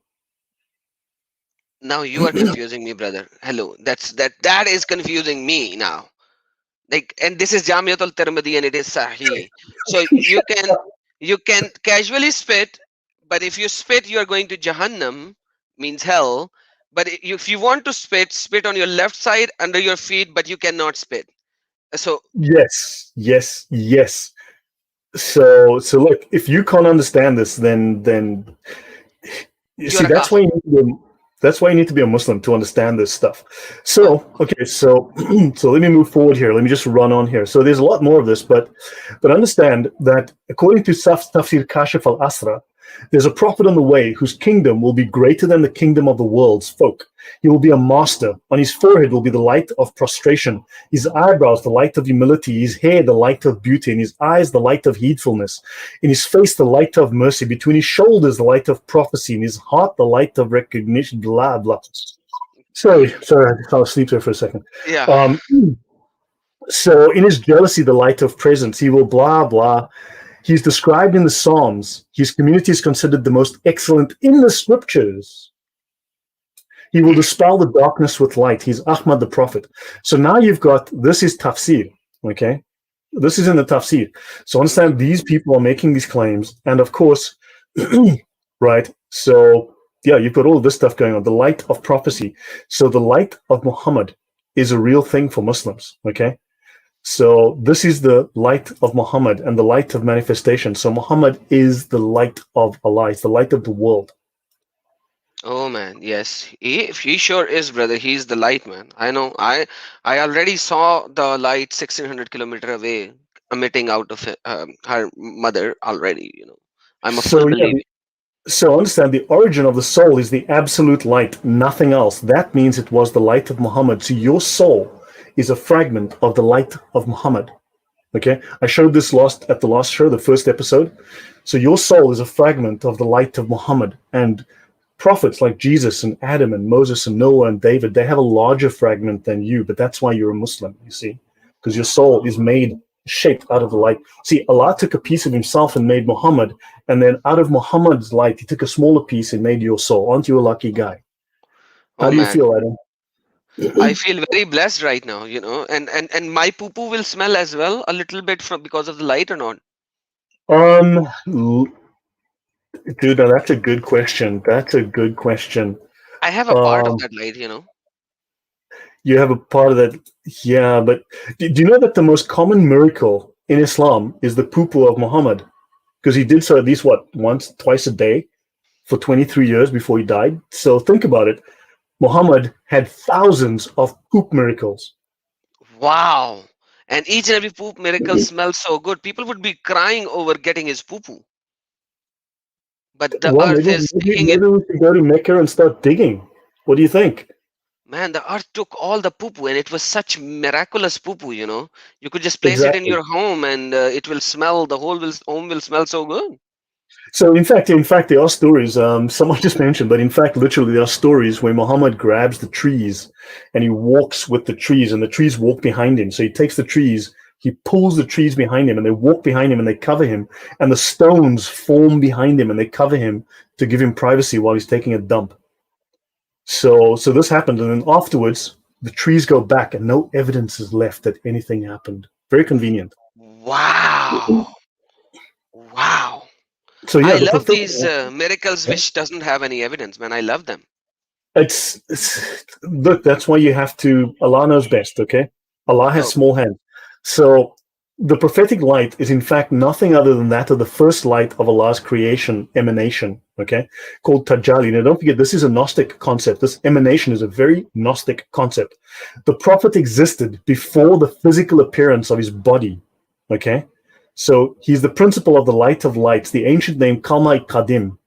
Not only did Muhammad exist in a pre-eternal form as light, so Muhammad was pre-eternal. Remember, only Allah is eternal. Allah is the only eternal thing to ever exist, except for the Quran, which is also completely eternal, which has always been eternal, except Allah is the only thing that's eternal, and everything else was created except for the Quran, which is eternal and was uncreated, except it's created because Allah made things that because he's the only eternal thing. And now you find out Muhammad was also pre-eternal. So, so yeah, so every light of every prophet, saint, and mystic was formed and created out of Muhammad's light. In fact, it was for this alone that creation came into being, and through this light alone, it must return. Your soul must return to the light of Muhammad. so you're going back to Muhammad? You'll become Muhammad eventually? Yes, yes, yes. So this is Nur al-Muhammadi by Ibn al-Arabi. This is a very famous scholar and a very famous document. But notice, then spoke Jesus again unto them, saying, I am the light of the world. He that followeth me shall not walk in darkness, but shall have the light of life, in John 8:12. So in other Amen. words, Muhammad becomes Jesus. Muhammad is a parody of Jesus. Muhammad is the counterfeit parody of Jesus. And brother, Crimson that's the Orange. main point. Yeah, that's the main point. When we say Jesus is the light of the world, we believe him to be God. We Yes. believe Jesus to be God. Hence, we are not performing any shirk. We we know he's God. He came and dwelt among us. When you say Muhammad is not God, yet he is the light and essence of God, then how could he not be God? You see Yeah. the dilemma over here. Correct. Yeah, no, exactly. No, so when you read the Sirah, Muhammad is divine. Muhammad is, remember, in the last show we discussed, Muhammad is the reason that Allah created the earth and the universe, right? Muhammad's light adorns the throne of Allah, known as the the Arsh, okay? Arsh. Yeah, the Arsh. So Muhammad's light adorns the throne of Allah, okay? Muhammad's light shines and makes heaven bright. Muhammad's light shines in the world. The sun, the light of the sun is the light of Muhammad that brightens the world. Muhammad's light adorns all creation.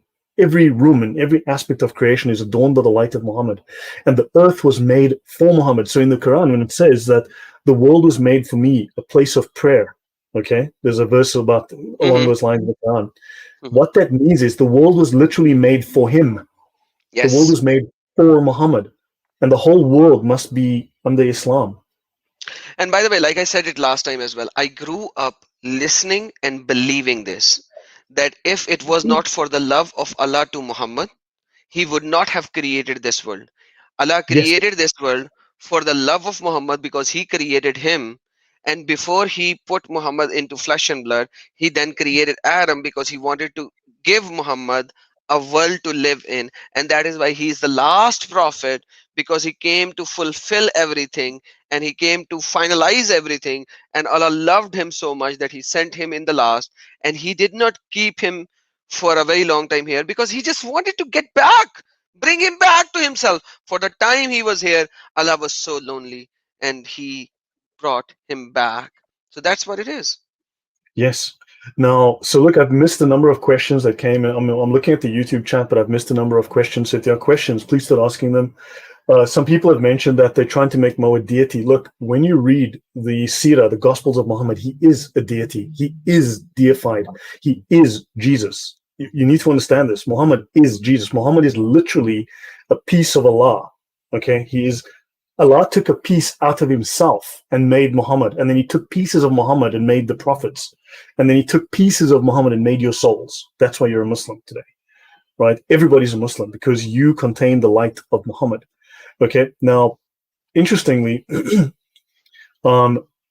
you look at the word Phos, okay, if you go to if you go to the Strong's G5457, right, you go to the Strong's Concordance of the Bible, they speak of Phao, which is Phos, to shine or to make manifest, okay, especially by rays of light. So Phos is the light emitted by a lamp, a heavenly light such as surrounds angels when they appear on earth. Anything emitting light, a star, okay, and a lamp or a torch. Now remember, in the first episode, I spoke about how many of these seerahs talk of Muhammad as being a lamp, right? So Muhammad was placed on a lamp, or Muhammad is the lamp. So basically, they're taking these Christian concepts and they're applying it to Muhammad, but they're twisting them. They're also stealing a lot of Gnostic concepts. Now, that's a story for a different day. I've got actually a different presentation using in PowerPoint in a lot of detail talking about Muhammad stolen out of the Quranic stories stolen out of the Gnostic Gospels. Okay, the heretical Gnostic Gospels. Any comments from Brother, you, Adam? can I bring a verse of Quran on the light Sure. and the lamp? Because you are going to like this because of how things are running. It's a very appropriate verse over here. Check this out. So it's Quran chapter number 24, verse number 35. And it says, Allah is the, let me pick an easy translation. Sorry, let's go for Sahih International because that will be the easiest one. Sahih International. Allah is the light of the heavens and the earth. Now, that is the light of Allah, Nur of Allah. Now, Mm-hmm. look at how it explains. The example of this light is like a niche within which a lamp. The lamp is within the glass as if it were pearly white stars lit from the blessed olive tree, neither of the east nor of the west, whose oil would almost glow, even if untouched by the fire. Light upon light, Allah guides to His light, whom He wills, and Allah presents example to the people, and Allah is knowing of all. Even though it is a whole drama, but when you go to the exegesis of this verse, you get to see Muhammad deified through this verse as well. That this is the light, this is the lamp, and this is the light that our brother is talking about, where they bring up the light and they say the lamp and etc etc, and this is the light of Allah that Allah took. By the way, this light is so limited that it's in a lamp, FYI. Mm-hmm. Yes, brother. Yeah, so there's a couple of things I'll bring up. So interestingly, so there's numerous Sharia manuals, right?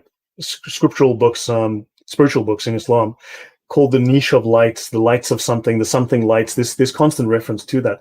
I want to show you also where they're stealing and plagiarizing some of these ideas. Let's look at the First Council of Nicaea, the Nicene Creed. Right now, remember the Nicene Creed was a refutation of heresies. It was an affirmation of Christian beliefs, right? Universal Christian beliefs, and a refutation of the heresies of the day, right? We believe in one God, the Father, the Almighty, right?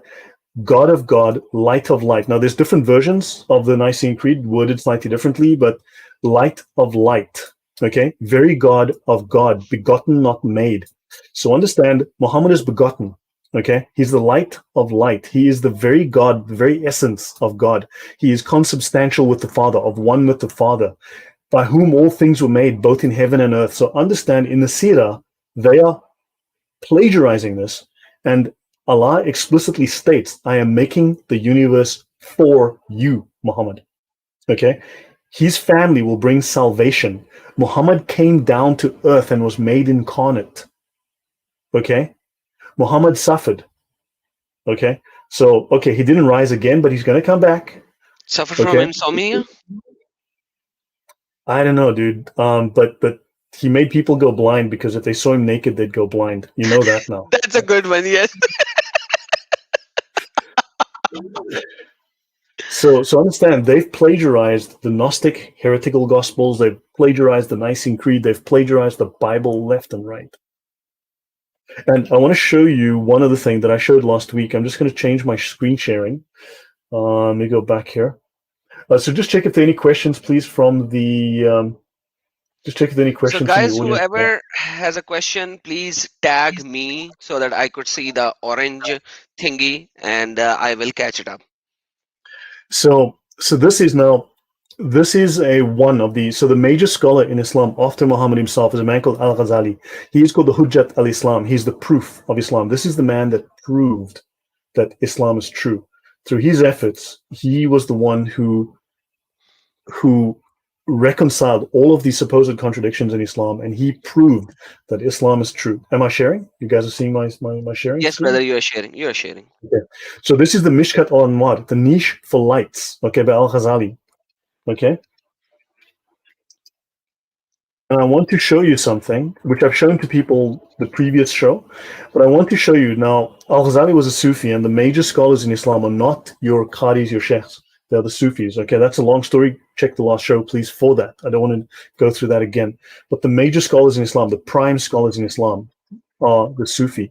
So there are those who stop short of complete illumination. Okay, and this is all confusing crap, but man, identified al-Mutta with Allah. Okay, and with his word of command, the Amr. Okay, and this contains much. So the all of these spiritual concepts of Islam contain much that is obscure and too difficult for most minds. That's why you have to be one of the scholars. And then Ghazali says that the perfect Illuminati perceived that Al-Mutta, the obeyed one, is not more than the highest other than absolute deity and is related to him as the sun to essential light. So first of all, the Muslims call the Sufi the Illuminati, the perfect Illuminati. And Muhammad is related to Allah like the sun to light. Understand? Muhammad, so just wanted to show you guys that, just so you saw that. Oh man, And that is make of it great. what you will. Make of it what you will. But so By I'm the just way, going we to go have back. this question which is a little off topic, but why not? Sure. If Muhammad's grandparents named their son Mo's father Abdullah, slave of Allah, and Kaaba is full of idols during the life of Mo's grandparents, how they get around that? Oh, I did some research on that. Okay, so yeah, hold on. I need to ponder this. I did some research on this. I have notes somewhere on that. So Allah existed. Okay, the name Allah as a God. In fact, the name La. So Allah is the God, right? Which is generic. Mhm. It's a descriptor. It's not a name. Allah, the God, right? Yes. So like the spoon, the jacket, the toilet roll. Okay, but Muhammad didn't need toilet rolls because, as you know, fragrance, He- Oh yes. right? He wanted So it to be with him always. so in pagan Arabia, now I don't have the notes in front of me, and I'm not going to be able to find it in time. But in pagan Arabia, you had at least two sects that had gods called Allah. And then there's a few facts that I'm going to forget here because, man, I wasn't thinking about it. But there are at least two sects that had a god called Allah, and there's at least one god called La, L-A-H. Okay? Let me tell you, the Sabi'ins had the god Allah, and I have the Kinza Rabba of the Sabi'in, who Right. Muhammad called inside it. So they had Allah as well. Yes, brother. Yeah. So the name Allah is very common. And of course, in these cases, Allah had a wife and daughters, right? He had, of course, a lot. Allah and Al-Uzza. Correct. Okay, so he had daughters. He had a wife and daughters, and so there's more to it. I just cannot remember, and I don't want to speak about things that I can't show you the evidence for. But yeah, so the name comes from. So he was a slave of Allah before Islam was created. Who was he a slave to exactly? So Allah obviously came along before. So clearly there are questions there that need to be answered. All right, so let me give you something because we were talking about the poo poo of Muhammad. Let's share another thing. So this is somebody is saying, can we urinate while standing? So all No, praise be no, to no, Allah. no. Why would you even ask a question like that? You know that you can't do that. It is not haram for a man to urinate standing, but it is sunnah for him to urinate sitting down. Because Aisha, may Allah be pleased with her, said, whosoever tells you that Prophet used to urinate standing up, do not believe in him. He only ever used to urinate sitting down. Narrated by Tirmidhi. Okay. So Tirmidhi and Aisha are saying Prophet Muhammad never urinated while standing up. Correct, brother? Well, in fact, okay, so let me show you. Yes, in fact, I can go to those verses. So okay, one, there's a section in the Sharia, in the fiqh, in the Islamic law. There's a whole section on urination, and two, um, so let me actually show you Yeah. because people state that Muhammad urinate like a woman. Okay, it is Okay. actually stated in the. So hold on, let me Yeah, actually. So yeah. hold on. Urinate If sitting I down. Yeah, you got it. let me share my screen and I'll show you this. I'll show you a bunch of different references. So I will share. Am I sharing again? Yeah, you are sharing Yeah. again, and you are not sharing Okay, again hold on. now. I just So, by the no, way, while you find that, let me share something. I've got Here it. it says that it is Okay. also classified. It is also classified as Sahih by Albani in Tirmidhi, and because this is more concealing and it reduces the risk of drops of urine splashing upon you. So, because drops of urine is very bad, you should never have them on your body. So, urination has to be done while sitting. That's how it is. So, brother, yes, you're showing something. Okay, so just a few points, and then I'll also show from the Sharia so people can actually see what Islamic law looks like. So, Muhammad and urine. The Prophet had a wooden vessel on his bed in which he would urinate at night. Okay, fine and well. And we know that a woman drank this. Oh, Okay, yes, because it has Shafa in it, and the woman will never go to hell because he and drank the urine of Muhammad. and a man drank it, and the people who drank it would never have stomach troubles. So the Oh, Messenger of yes. Allah forbade us to urinate while standing. Okay, Aitha says I always saw him urinating while sitting down. Okay, and of course, in the hadith of Abdurrahman bin Hassanah, it was said he sits down to urinate as a woman does. Then, narrated by Amr ibn al-As, Abdurrahman said, as we went to the Prophet, he came out with his leather shield in his hand. He covered himself with it and urinated. Then he said, look at him. He's urinating as a woman does. So Muhammad urinated like a woman. Brother, hold on. Now, Before you go forward, sure. I'm gonna share something because we also are showing really nice urinating. So this is Sahih al-Bukhari. Hudayfa said, Sahih al-Bukhari, which is now going to be Daif. I saw Allah Messenger coming. Our Prophet came to the dump of some people. So he came where people used to dump, means do the poo poo, and urinated while standing. So did Sahih Bukhari became Daif suddenly, brother? Yes, yes, yes, anytime. And Bill, good grief. My head, I'm getting a headache. My head, stop, please stop. Please, please make it stop. I'm sorry, brother. Okay, carry on. So I'm going to show. So this is the Fiqh Sunnah by Syed Sabiq. Okay, so this is from one Sharia manual. One may not urinate while standing. Okay, so if you can guarantee that no impurities will touch your clothes, it is permissible to urinate while standing. Okay, but he only urinated while sitting. This hadith is related by the five except for Abu Dawud. Tirmidhi's comment is the best thing related on this point, and it is the most authentic. So he used to urinate like a woman sitting down. Okay, so of course, some narrators who are interested in the Prophet's news and good qualities related when the Prophet intended to relieve himself, the earth swallowed up his excrement and urine and diffused a pleasant odor. Okay, Ooh, so now I'm going to change my screen. I'm going to show you from the Sharia itself. Okay, so you can see. I'm going to change to the actual. So this is okay. These are the rulings on going to the lavatory within Islamic law. Okay, so you don't have to go to the Hadith, you don't have to go to the Tafsir, you don't have to go to the Sirah, the Hadith, whatever. That's all written nicely here. When you go to the lavatory in Islam, it is recommended when one intends to use the lavatory to put something on your feet, unless you have an excuse, such as you don't have shoes. uh-oh. You cover your head, even with only with a handkerchief. Hold on a second. I got one of these things. Hang on. Okay, I feel better now. Do you feel better, Adam? I feel better. Oh yes. Now, are you going to urinate here now? So, sorry, you must set aside anything where there's the mention of Allah the Most High. Oh gosh, I shouldn't have brought my Quran into the toilet. Okay, you must ready your stones, okay, or other suitable material. Is this good, do you think? And if one uses them to clean oneself of filth, water alone is sufficient. To say before entering, in the name of Allah, I take refuge in you from demons, male and female. Dude, you should see the number of demons in my toilet. Man, so many. And by the way, if you enter the toilet with the right foot, the Satan will come and he will play with your bowel. You know that, Yeah, right? yeah. So you So, must say when you leave, your forgiveness, oh Lord, your forgiveness. Praise be to Allah who rid me of the hurt and gave me health. Then you must enter with your left foot first and depart with your right foot first, and together with number 3 and number 5 are not only for indoors but also outdoors. And you must not raise your garment until you squat down to the ground. You must keep your amen. nakedness covered as much as possible. And you must put most of your weight on the left foot. So, guys, I hope you're listening. Okay, especially you ladies, right?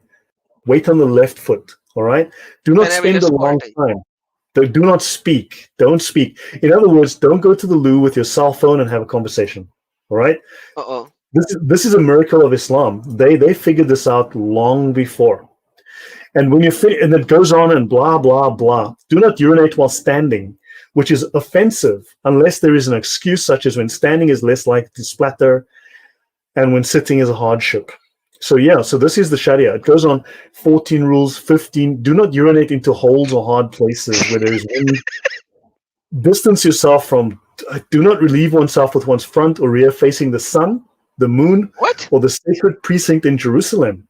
So you have to first get to know where the Jerusalem precinct is So before you go to urinate. I especially built my toilet to face Mars. That way I know I'm safe. Man. So it is not lawful to urinate on anything edible, bones, anything deserving respect, a grave, or in a mosque. So don't you guys, please don't urinate in the mosque. Guys, stop that. What are you doing? Don't urinate in the mosque. The fact that they have to say this, I don't know, man. What do you think, Adam? The fact that they have to tell people don't take a pee in the mosque. Man, but you know, Muhammad didn't. Okay, whatever. Muhammad didn't do anything when somebody peed in the mosque. He says just throw the water into it. So peeing in the mosque. By the way, Exactly. who would somebody pee in the mosque? I Like, don't who know. would How do often do you that? pee in church? How often does anyone you know pee in church? But like, Like why would never. somebody pee in the church or a mosque? Don't they know that this is? I don't know. If if you have to tell this to somebody, it means those were animals living at that particular time, and they were animals, nothing more. So understand, you've just seen now how the rules of the Sharia work. Okay. So in other words, so yeah, this is how it works. There are numerous rules. Don't pee towards Mecca. Don't have your back towards Mecca and take a dump. It's insane. Ah, This is Islam. man. This is Islam. I mean, this is really just the tip of the iceberg. I mean, man. So understand, we have. So you know that Muhammad was gullible, Oh right? yes, Muhammad was very Am I gullible. We sharing it? know Yeah. that. Okay. Here it is. So this is again from the life of Muhammad, from Ibn Ishaq Ibn Hisham, right? The Sirat Rasulullah by Guillaume. This is page 243, section 357. Okay, page 243 up here, section 357 down here. Whoever wants to see Satan, let him take a look at Nabtal bin al-Harith. He was a sturdy black man with long flowing hair and flamed eyes and dark cheeks. He used to come and talk to the apostle and listen to him and then carry what he said to the hypocrites. It was he who said, Muhammad is all ears. If anyone tells him anything, he believes it. Okay, so Muhammad was gullible. Now, look, I have a different presentation which discusses more about this. The Quran has 3 verses that mention. You mentioned the mad poet, and there's a couple Hmm. of others which says that Muhammad has stories and tales and fables of the ancients dictated to him morning and night, and he Yep. listens to them and he has them dictated to him. So yeah, he was gullible. So now I want to just mention some of the evidence for the satanic verses. Shall we go there? You have a comment? No, no, this is like I'm laughing and enjoying because at the same time, this is like, in Pakistan, when they make their houses, and in their houses, when they make toilets, they make sure that the toilet seat or the location of the toilet seat should be placed in such a way that it is not facing Makkah. Do you know that? Yeah. It's Yeah, you standard. can't poop in the direction of Mecca. I mean, but I thought you poop downwards myself. I normally don't poop horizontally, but maybe things are different in Pakistan. Yeah, the seat has to be made in such a way that it is nowhere directing towards the Makkah. Secondly, when you place your beds in your bedroom, when you place your beds, you have to make sure that the leg part, so when you sleep, your legs would not go towards the Makkah. So your placement of the beds are very important in Pakistan at least, and obviously in other Muslim countries as well, and the people who are coming out of the Muslim countries, that the placement of bed has to be in such a way that your legs could never face Makkah. That's So this crazy. is this is how zealous they are for all of these things. But Yeah, I mean, that's these are rules. These are just rules upon rules. It's like the Talmud in many ways because they stole a lot of these concepts from the Jewish Talmud. But in many cases, they've inverted these rules. They've actually flipped them upside down. And it's actually very sad when you read some of them. You can see where they took, like, when we saw the ruling on lying, and there's lots of people who misunderstand or don't know the Talmud, which I do fairly well. I've read quite a lot of it. Um, for instance, to circumvent people trying to oppose Islam, you must lie. It's obligatory, as we saw. Whereas in the Talmud, they say it is illegal. Okay, it is blasphemy. It desecrates the name of God for a Jew to try to circumvent a Gentile by lying. So it actually states that it is blasphemy. It is the desecration of the name of God to lie to circumvent a Gentile. The Jew must tell the truth. And this is what's in the Talmud. People will claim otherwise. They'll make the claim, they'll half quote or misquote what's actually in the Talmud.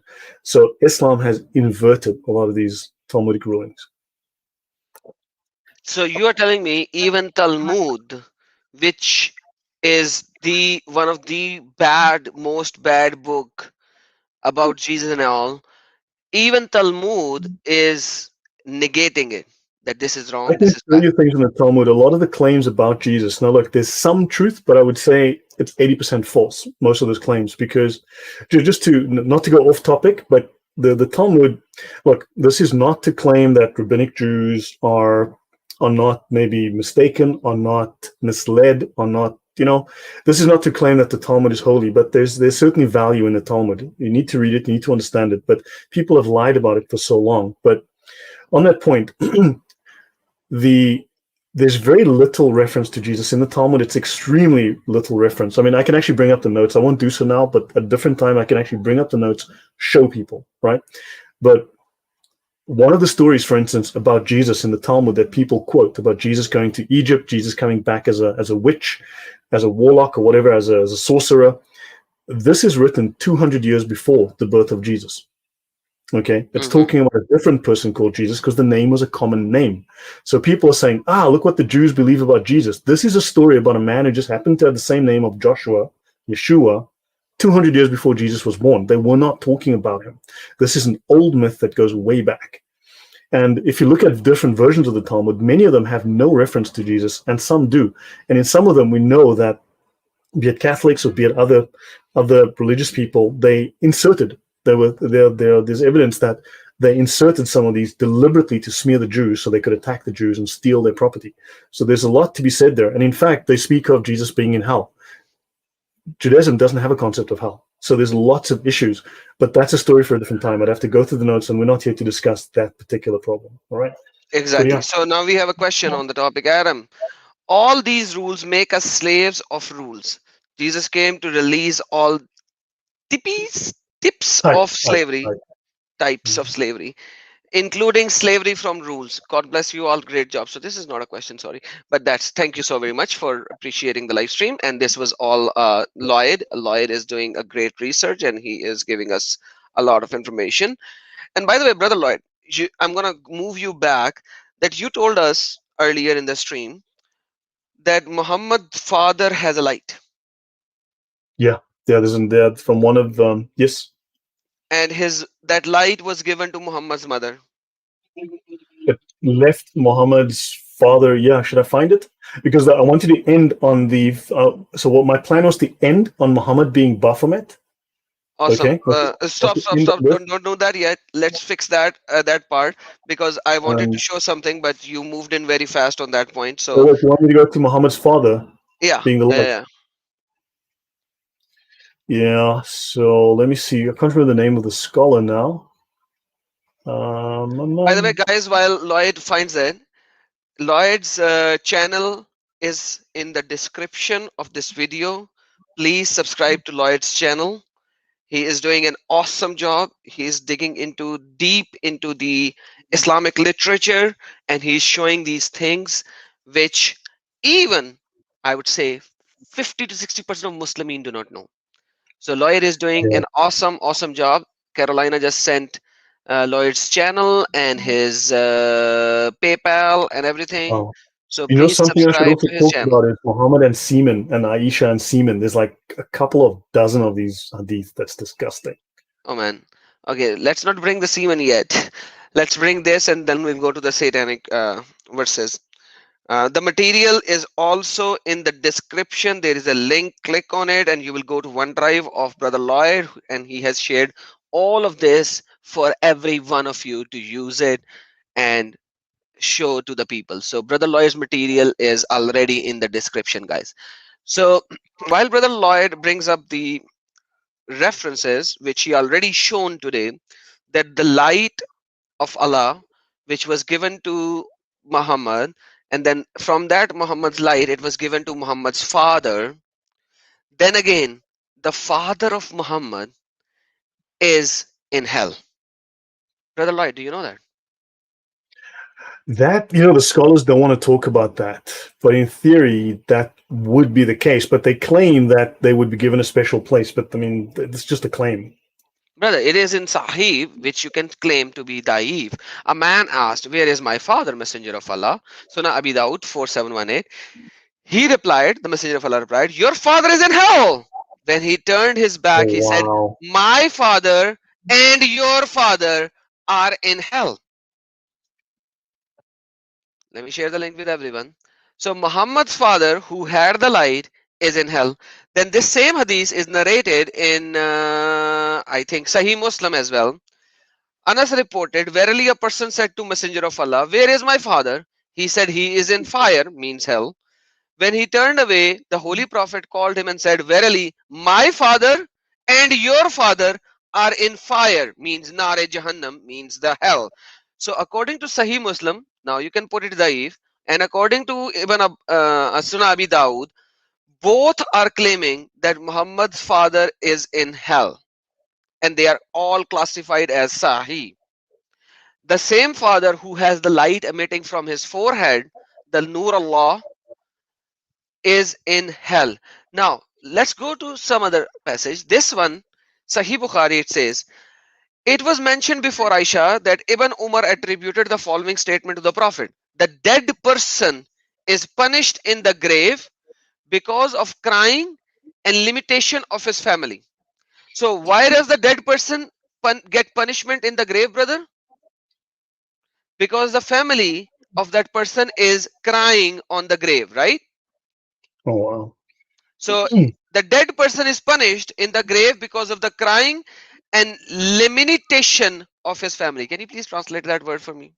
Lamentation, the crying, the sadness, the crying of his family. Yeah, the lamentation, the wailing and lamentation, the sadness, the regret of the family. Perfect, perfect. On that, Aisha said, by Allah Messenger, the dead person is punished for his crimes and sins, while his family crying over them.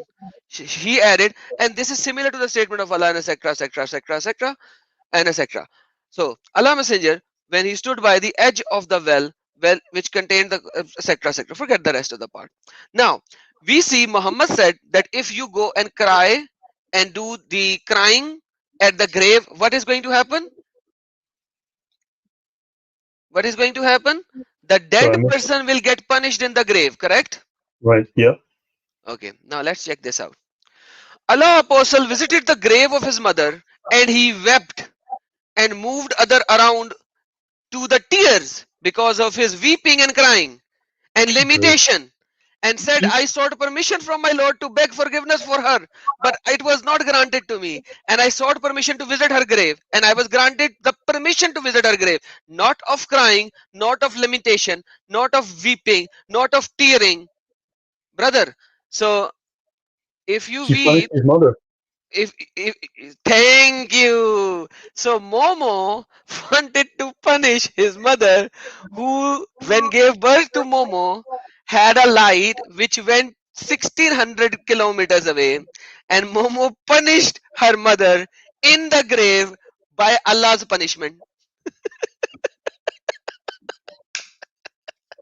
Man, that is why I told you to bring me the hadiths that you showed earlier about the light transmitting from the father to the mother.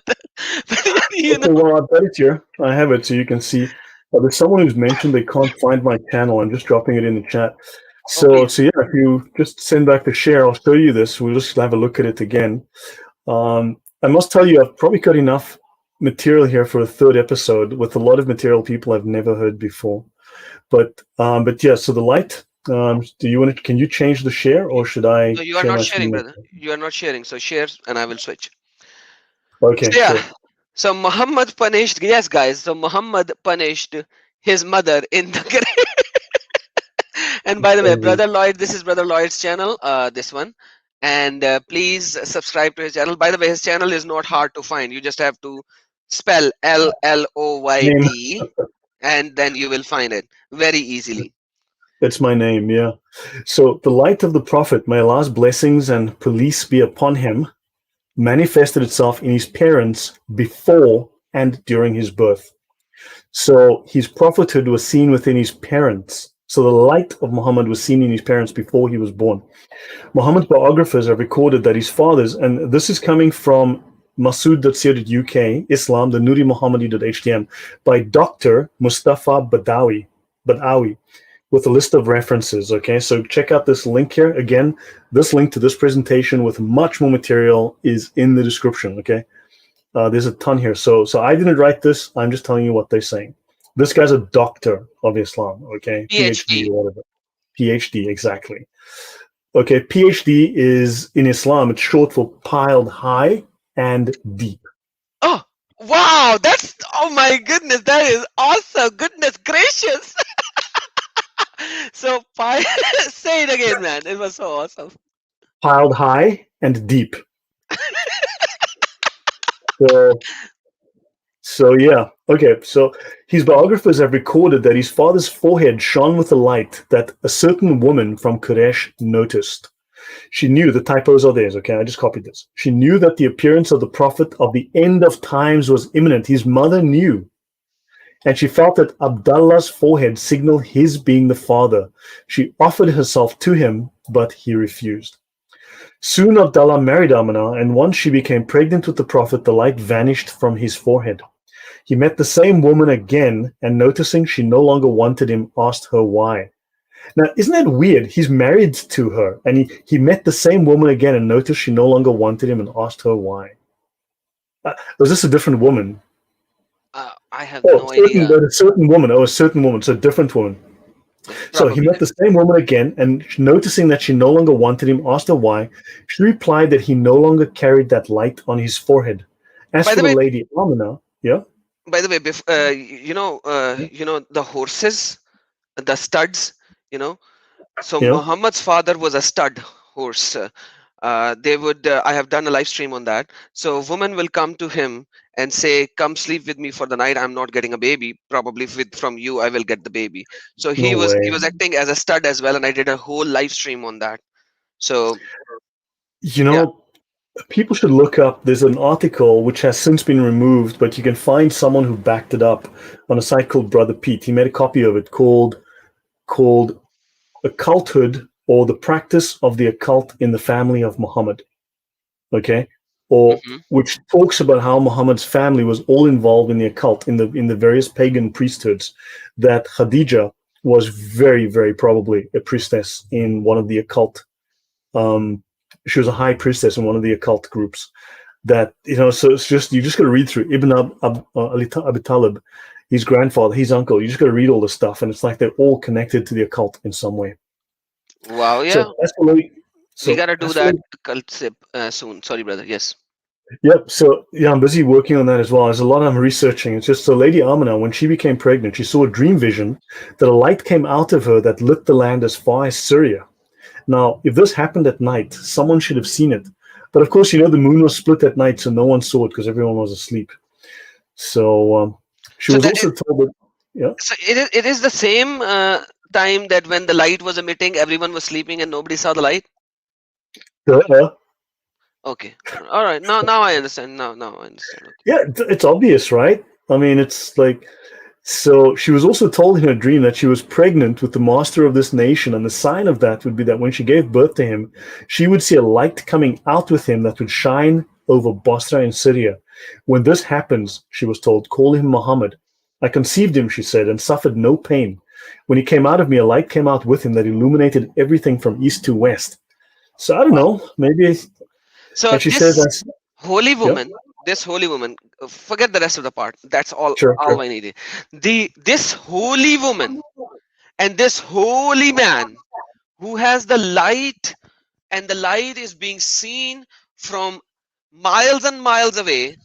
They are Yeah. both burning in hell. Man, amazing. When you Absolute put it amazing. like that, yes, that is crazy.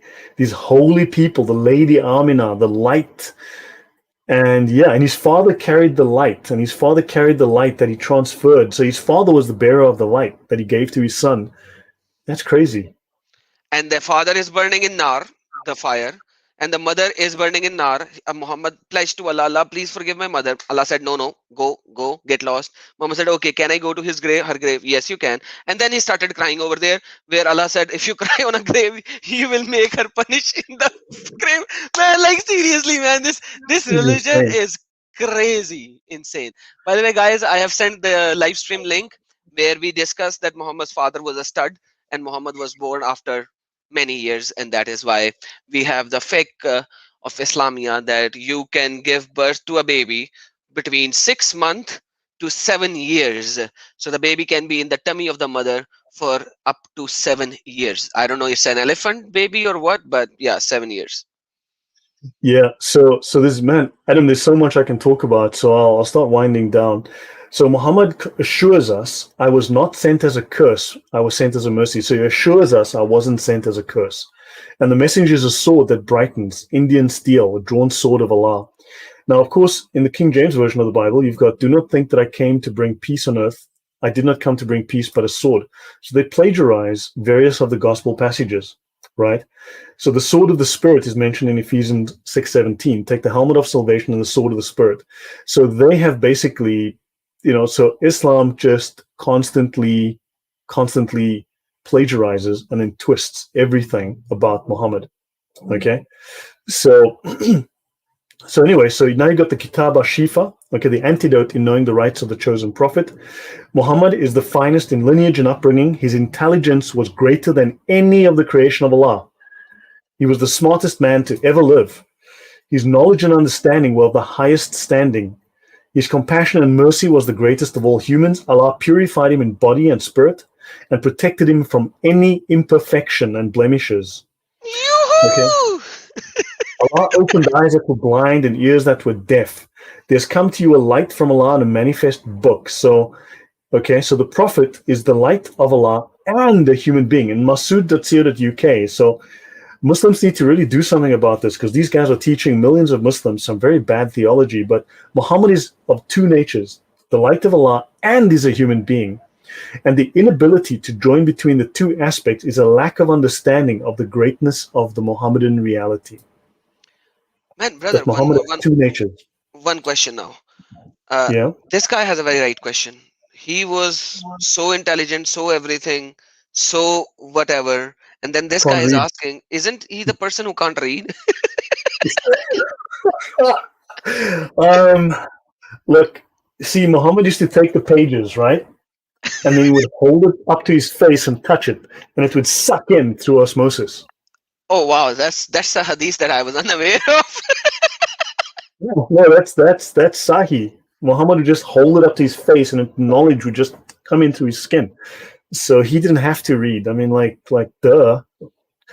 Seriously, man, these Muslims have to make up their minds. Okay, so Muhammad again. So let's go back. He was the first creation which came into being. Was our holy prophet. He was the first thing ever made. Here are some proofs that our holy prophet was not only a human, but he was also a light. So Muhammad had two natures.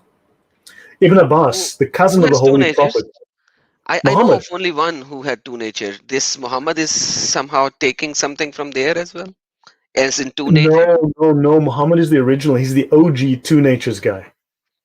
Okay.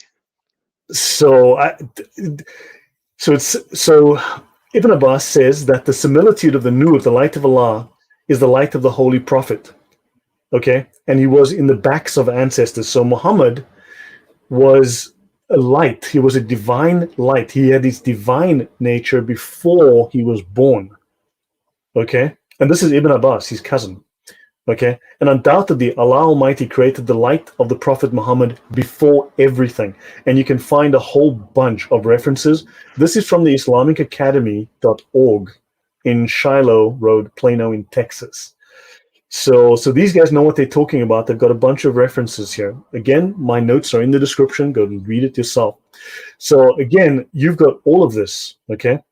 Um, so yeah. So shall I go on and just cover some random things I before we end it? I think I think it's pretty long. I want to talk about the satanic in a separate live stream because once again, it's a full-fledged topic in itself. Okay.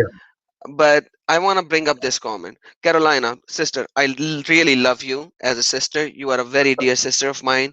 But how dare you compare me with Momo?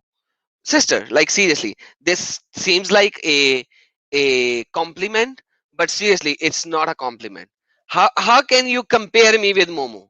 Like seriously, sister, I love you, but this is not acceptable. Do not ever compare me with Momo, okay? Never. It's like comparing a pile of dump with a Ferrari, okay? So you can't do that, sister, at all. Never, okay? FYI. All right.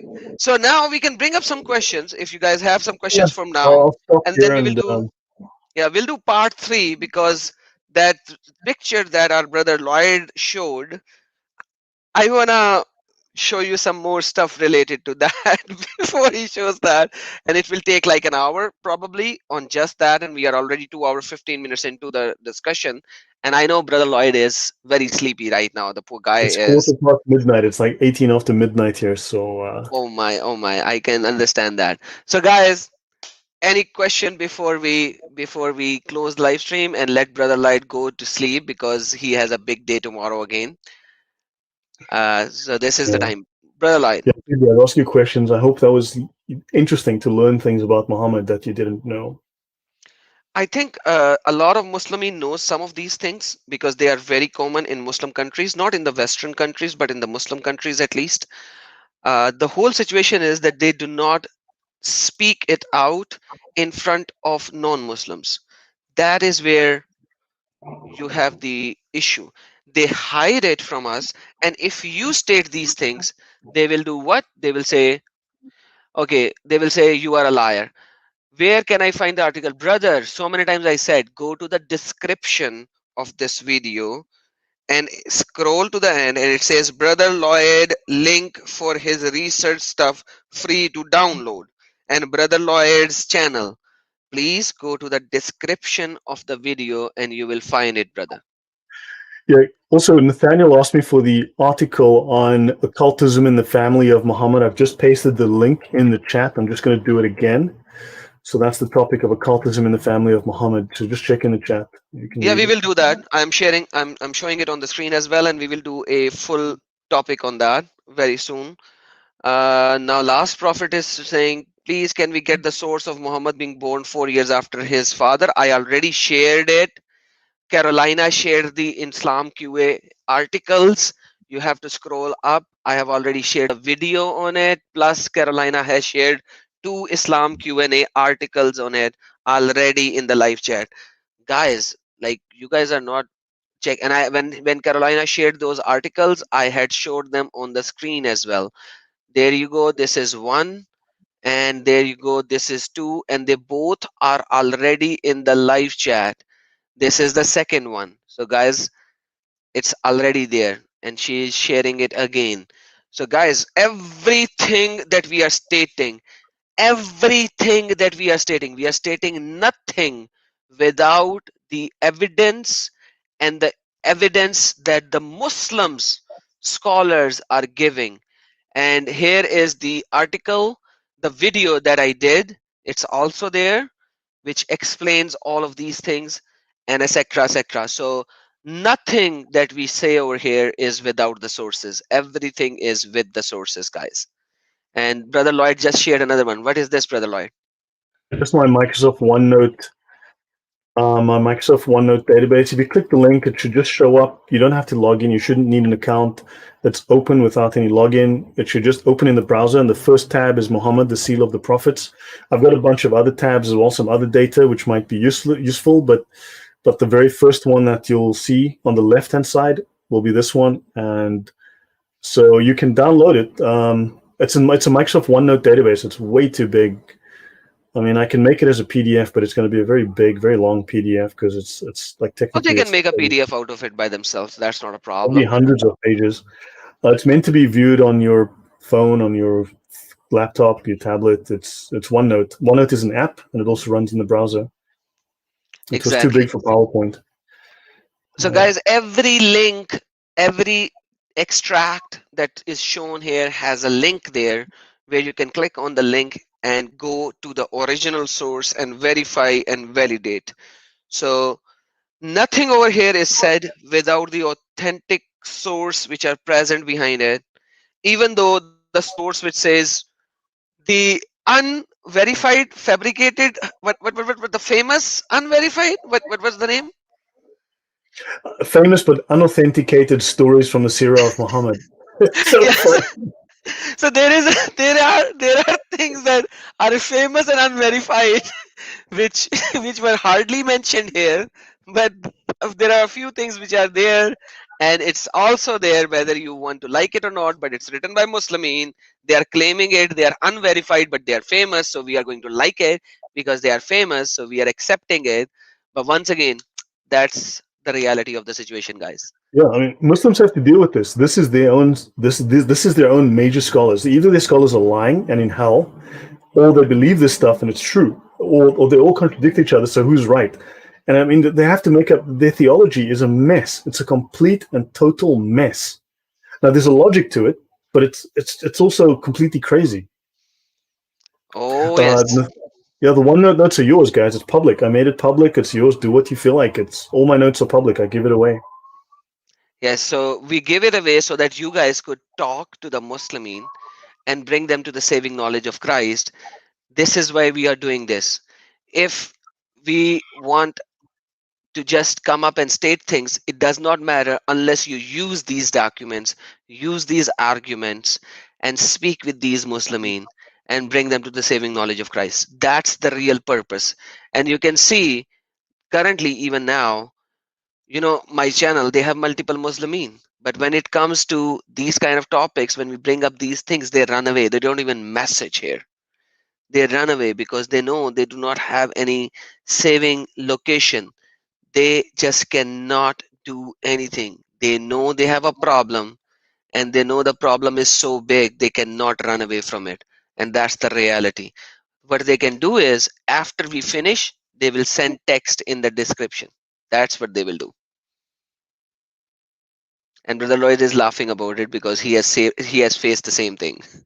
No, it's Strong Tower says I didn't know that poop could be this funny.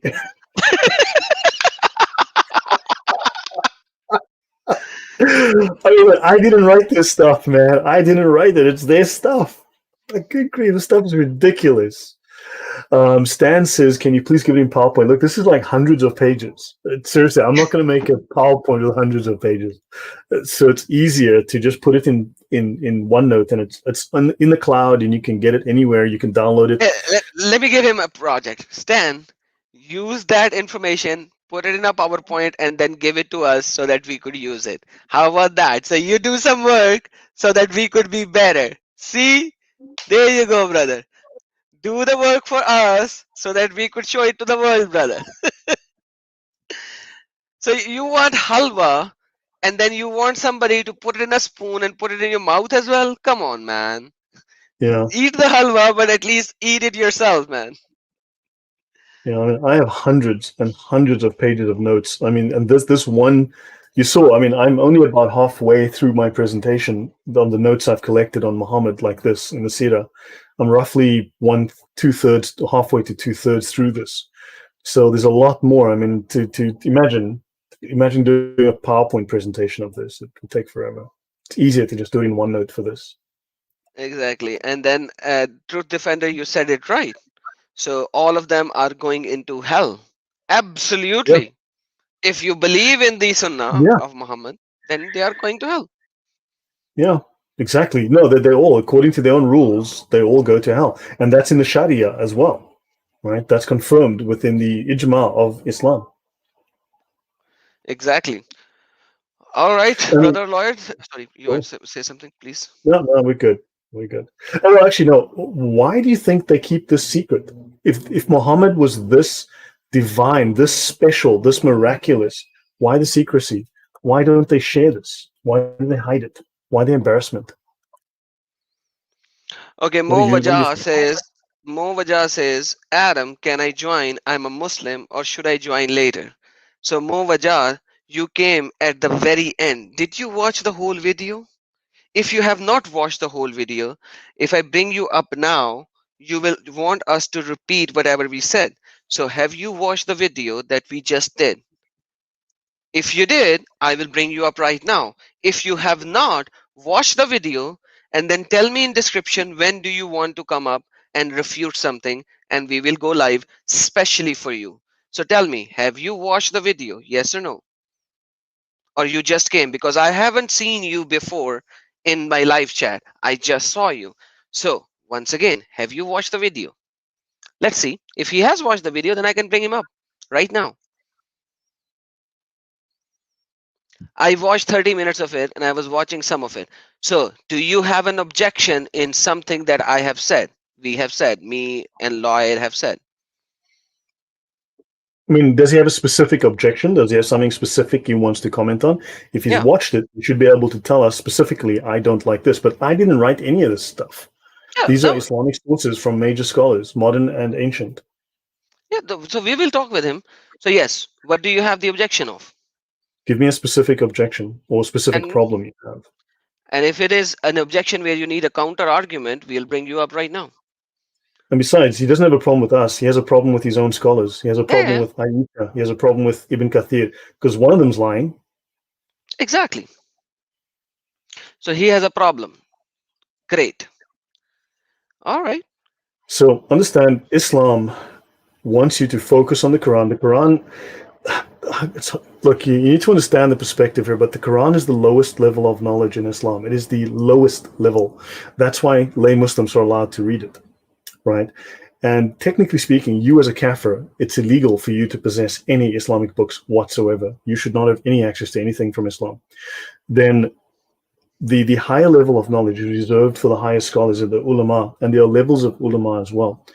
So you should not know any of this stuff. But as I was saying earlier, why, if Muhammad was so miraculous, why do they never speak about it? Why don't they want to? Why don't they boast about it? Why don't they preach it and praise him? And why? What do you think? I mean, did you know about this stuff, Adam? I knew a lot of it from different sources, not the exact sources, but like a lot of stuff are new for me. And I told you, yeah, this is really new for me as well, because you are doing research like, wow, you have all the sources, all the links. I have listened to a lot of these stuff in the mosques by the imams. without the sources, because when the imam says these things, they don't give you the exact sources. So I have listened to a lot of things, but like knowing the sources, knowing the exact location and all that, that makes it more authenticated that yes, what they were saying is the truth. And Mo Wajah, I have sent the live stream link like 5 minutes ago. You can join whenever you can. Otherwise, we'll close the stream in 5 minutes. So uh, these sources were are there, and they are proclaiming it the Muslim countries. Now the question would be, why are they not giving the same sources in the Western countries? Why are they rejecting them when it is being proclaimed in the Eastern countries? Hmm. But if Muhammad is this special, why aren't they telling us? Why aren't they saying, "But look, we have this wonderful divine Muhammad with two natures, who the earth was made for him, the universe was made for him. His light shines in the world." Why aren't they telling us this? If he's so miraculous, if he's so amazing, why the secrecy? Why the silence? Why the Because shame? they think that it's shameful and it's bad, because in the West they will be demolished with the argument. Hmm. It will be demolished by the arguments of the Westerner countries. In the East, you cannot say anything against Muhammad. You'll be put Yeah, to jail. You'll be scrutinized. The they'll mob die. will kick Yeah. you and punch you. So there, they shut up. Here, there is no red boundary that they create in the Eastern countries or Middle Eastern countries or Southeastern The countries. red line, Yasser Qadi's red line. The Uh-huh. Westerners have no red line. That red line is not present in the West. In the East, it is there. And that's the thing which is not causing them to say anything here, but it is allowing them to say it over there. You see? Okay, there you go. Let me show you the Far Cry, and we have this Muslim over here. So, Mr. Muslim Mo Wajah, speak.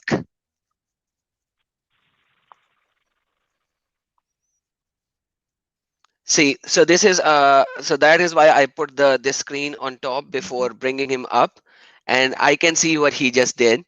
And that is why I know these are the spammers, idiots, son of guns, who does not know what to do. And see, now What he did is he do? bringing up.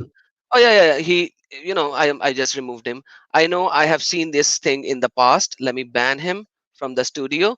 I have seen this in the past, and that is why now I have a page that I show on the top, because one of his BASTARD already did in the past, and they showed a PORN, Oh, try to okay, block the whole thing. And that is why now I put a screen before I bring up a Momo follower. So he first okay, changed his name to a abusive words, huge abusive okay, word. Then now he was playing something else, and I just removed him. So this is how these okay. idiots do. So Wow, I'm trained now. I have been given training by these people how to bring them up on the stream and cover the screen before he speaks. So if he would have spoken, then we would have gone in a talk. And then you see, these are the idiots. They think I don't learn from one time. One time is more yeah, than enough. I learned, and I know what kind of a son of guns, a son of devils you guys are. So thank disgusting, you for showing me you are a true follower of Muhammad. Typical. Thank you, brother disgusting. Lloyd. Thank you, and sorry that I kept you a little longer, because we just exposed one more follower of Muhammad, who is a true follower of Muhammad in real essence. Yeah, yeah. So Thank thank you. you for having me back on. I appreciate it, and I hope everyone learned something and something you can use in your debates. You can use in your apologetics and polemics. Amen. And Thank you. And you have a lot of thanks from the followers, guys. The best thank is that you use it and you showed the people that they are in hell, they are in darkness. That would be the best thanks. So thank you all.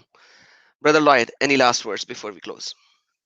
no, look, thank you again, guys. Please use this information, read it, use it. These are questions Muslims can't answer. That they need to accept. They need to deal with this. You know, you need to ask them. So if this is false, why is this being taught to millions of Muslims, and why are you doing nothing about it? They're hypocrites then. So understand, but this is genuine Islam. This is real Islam. Unless they're going to condemn Aisha as a liar or the scholars as a liar, because she condemns the scholars as liars, the scholars condemns her as a liar. Islam's a mess. And if they want to criticize Christianity, then you show them this and go like, okay, now how about your stuff? Exactly. And thank you so very much for watching, because without lies, Islam dies. And we say in the end, Yeshua Akbarul Azim. God bless you all. Take care. Brother Lloyd is still learning how to say these.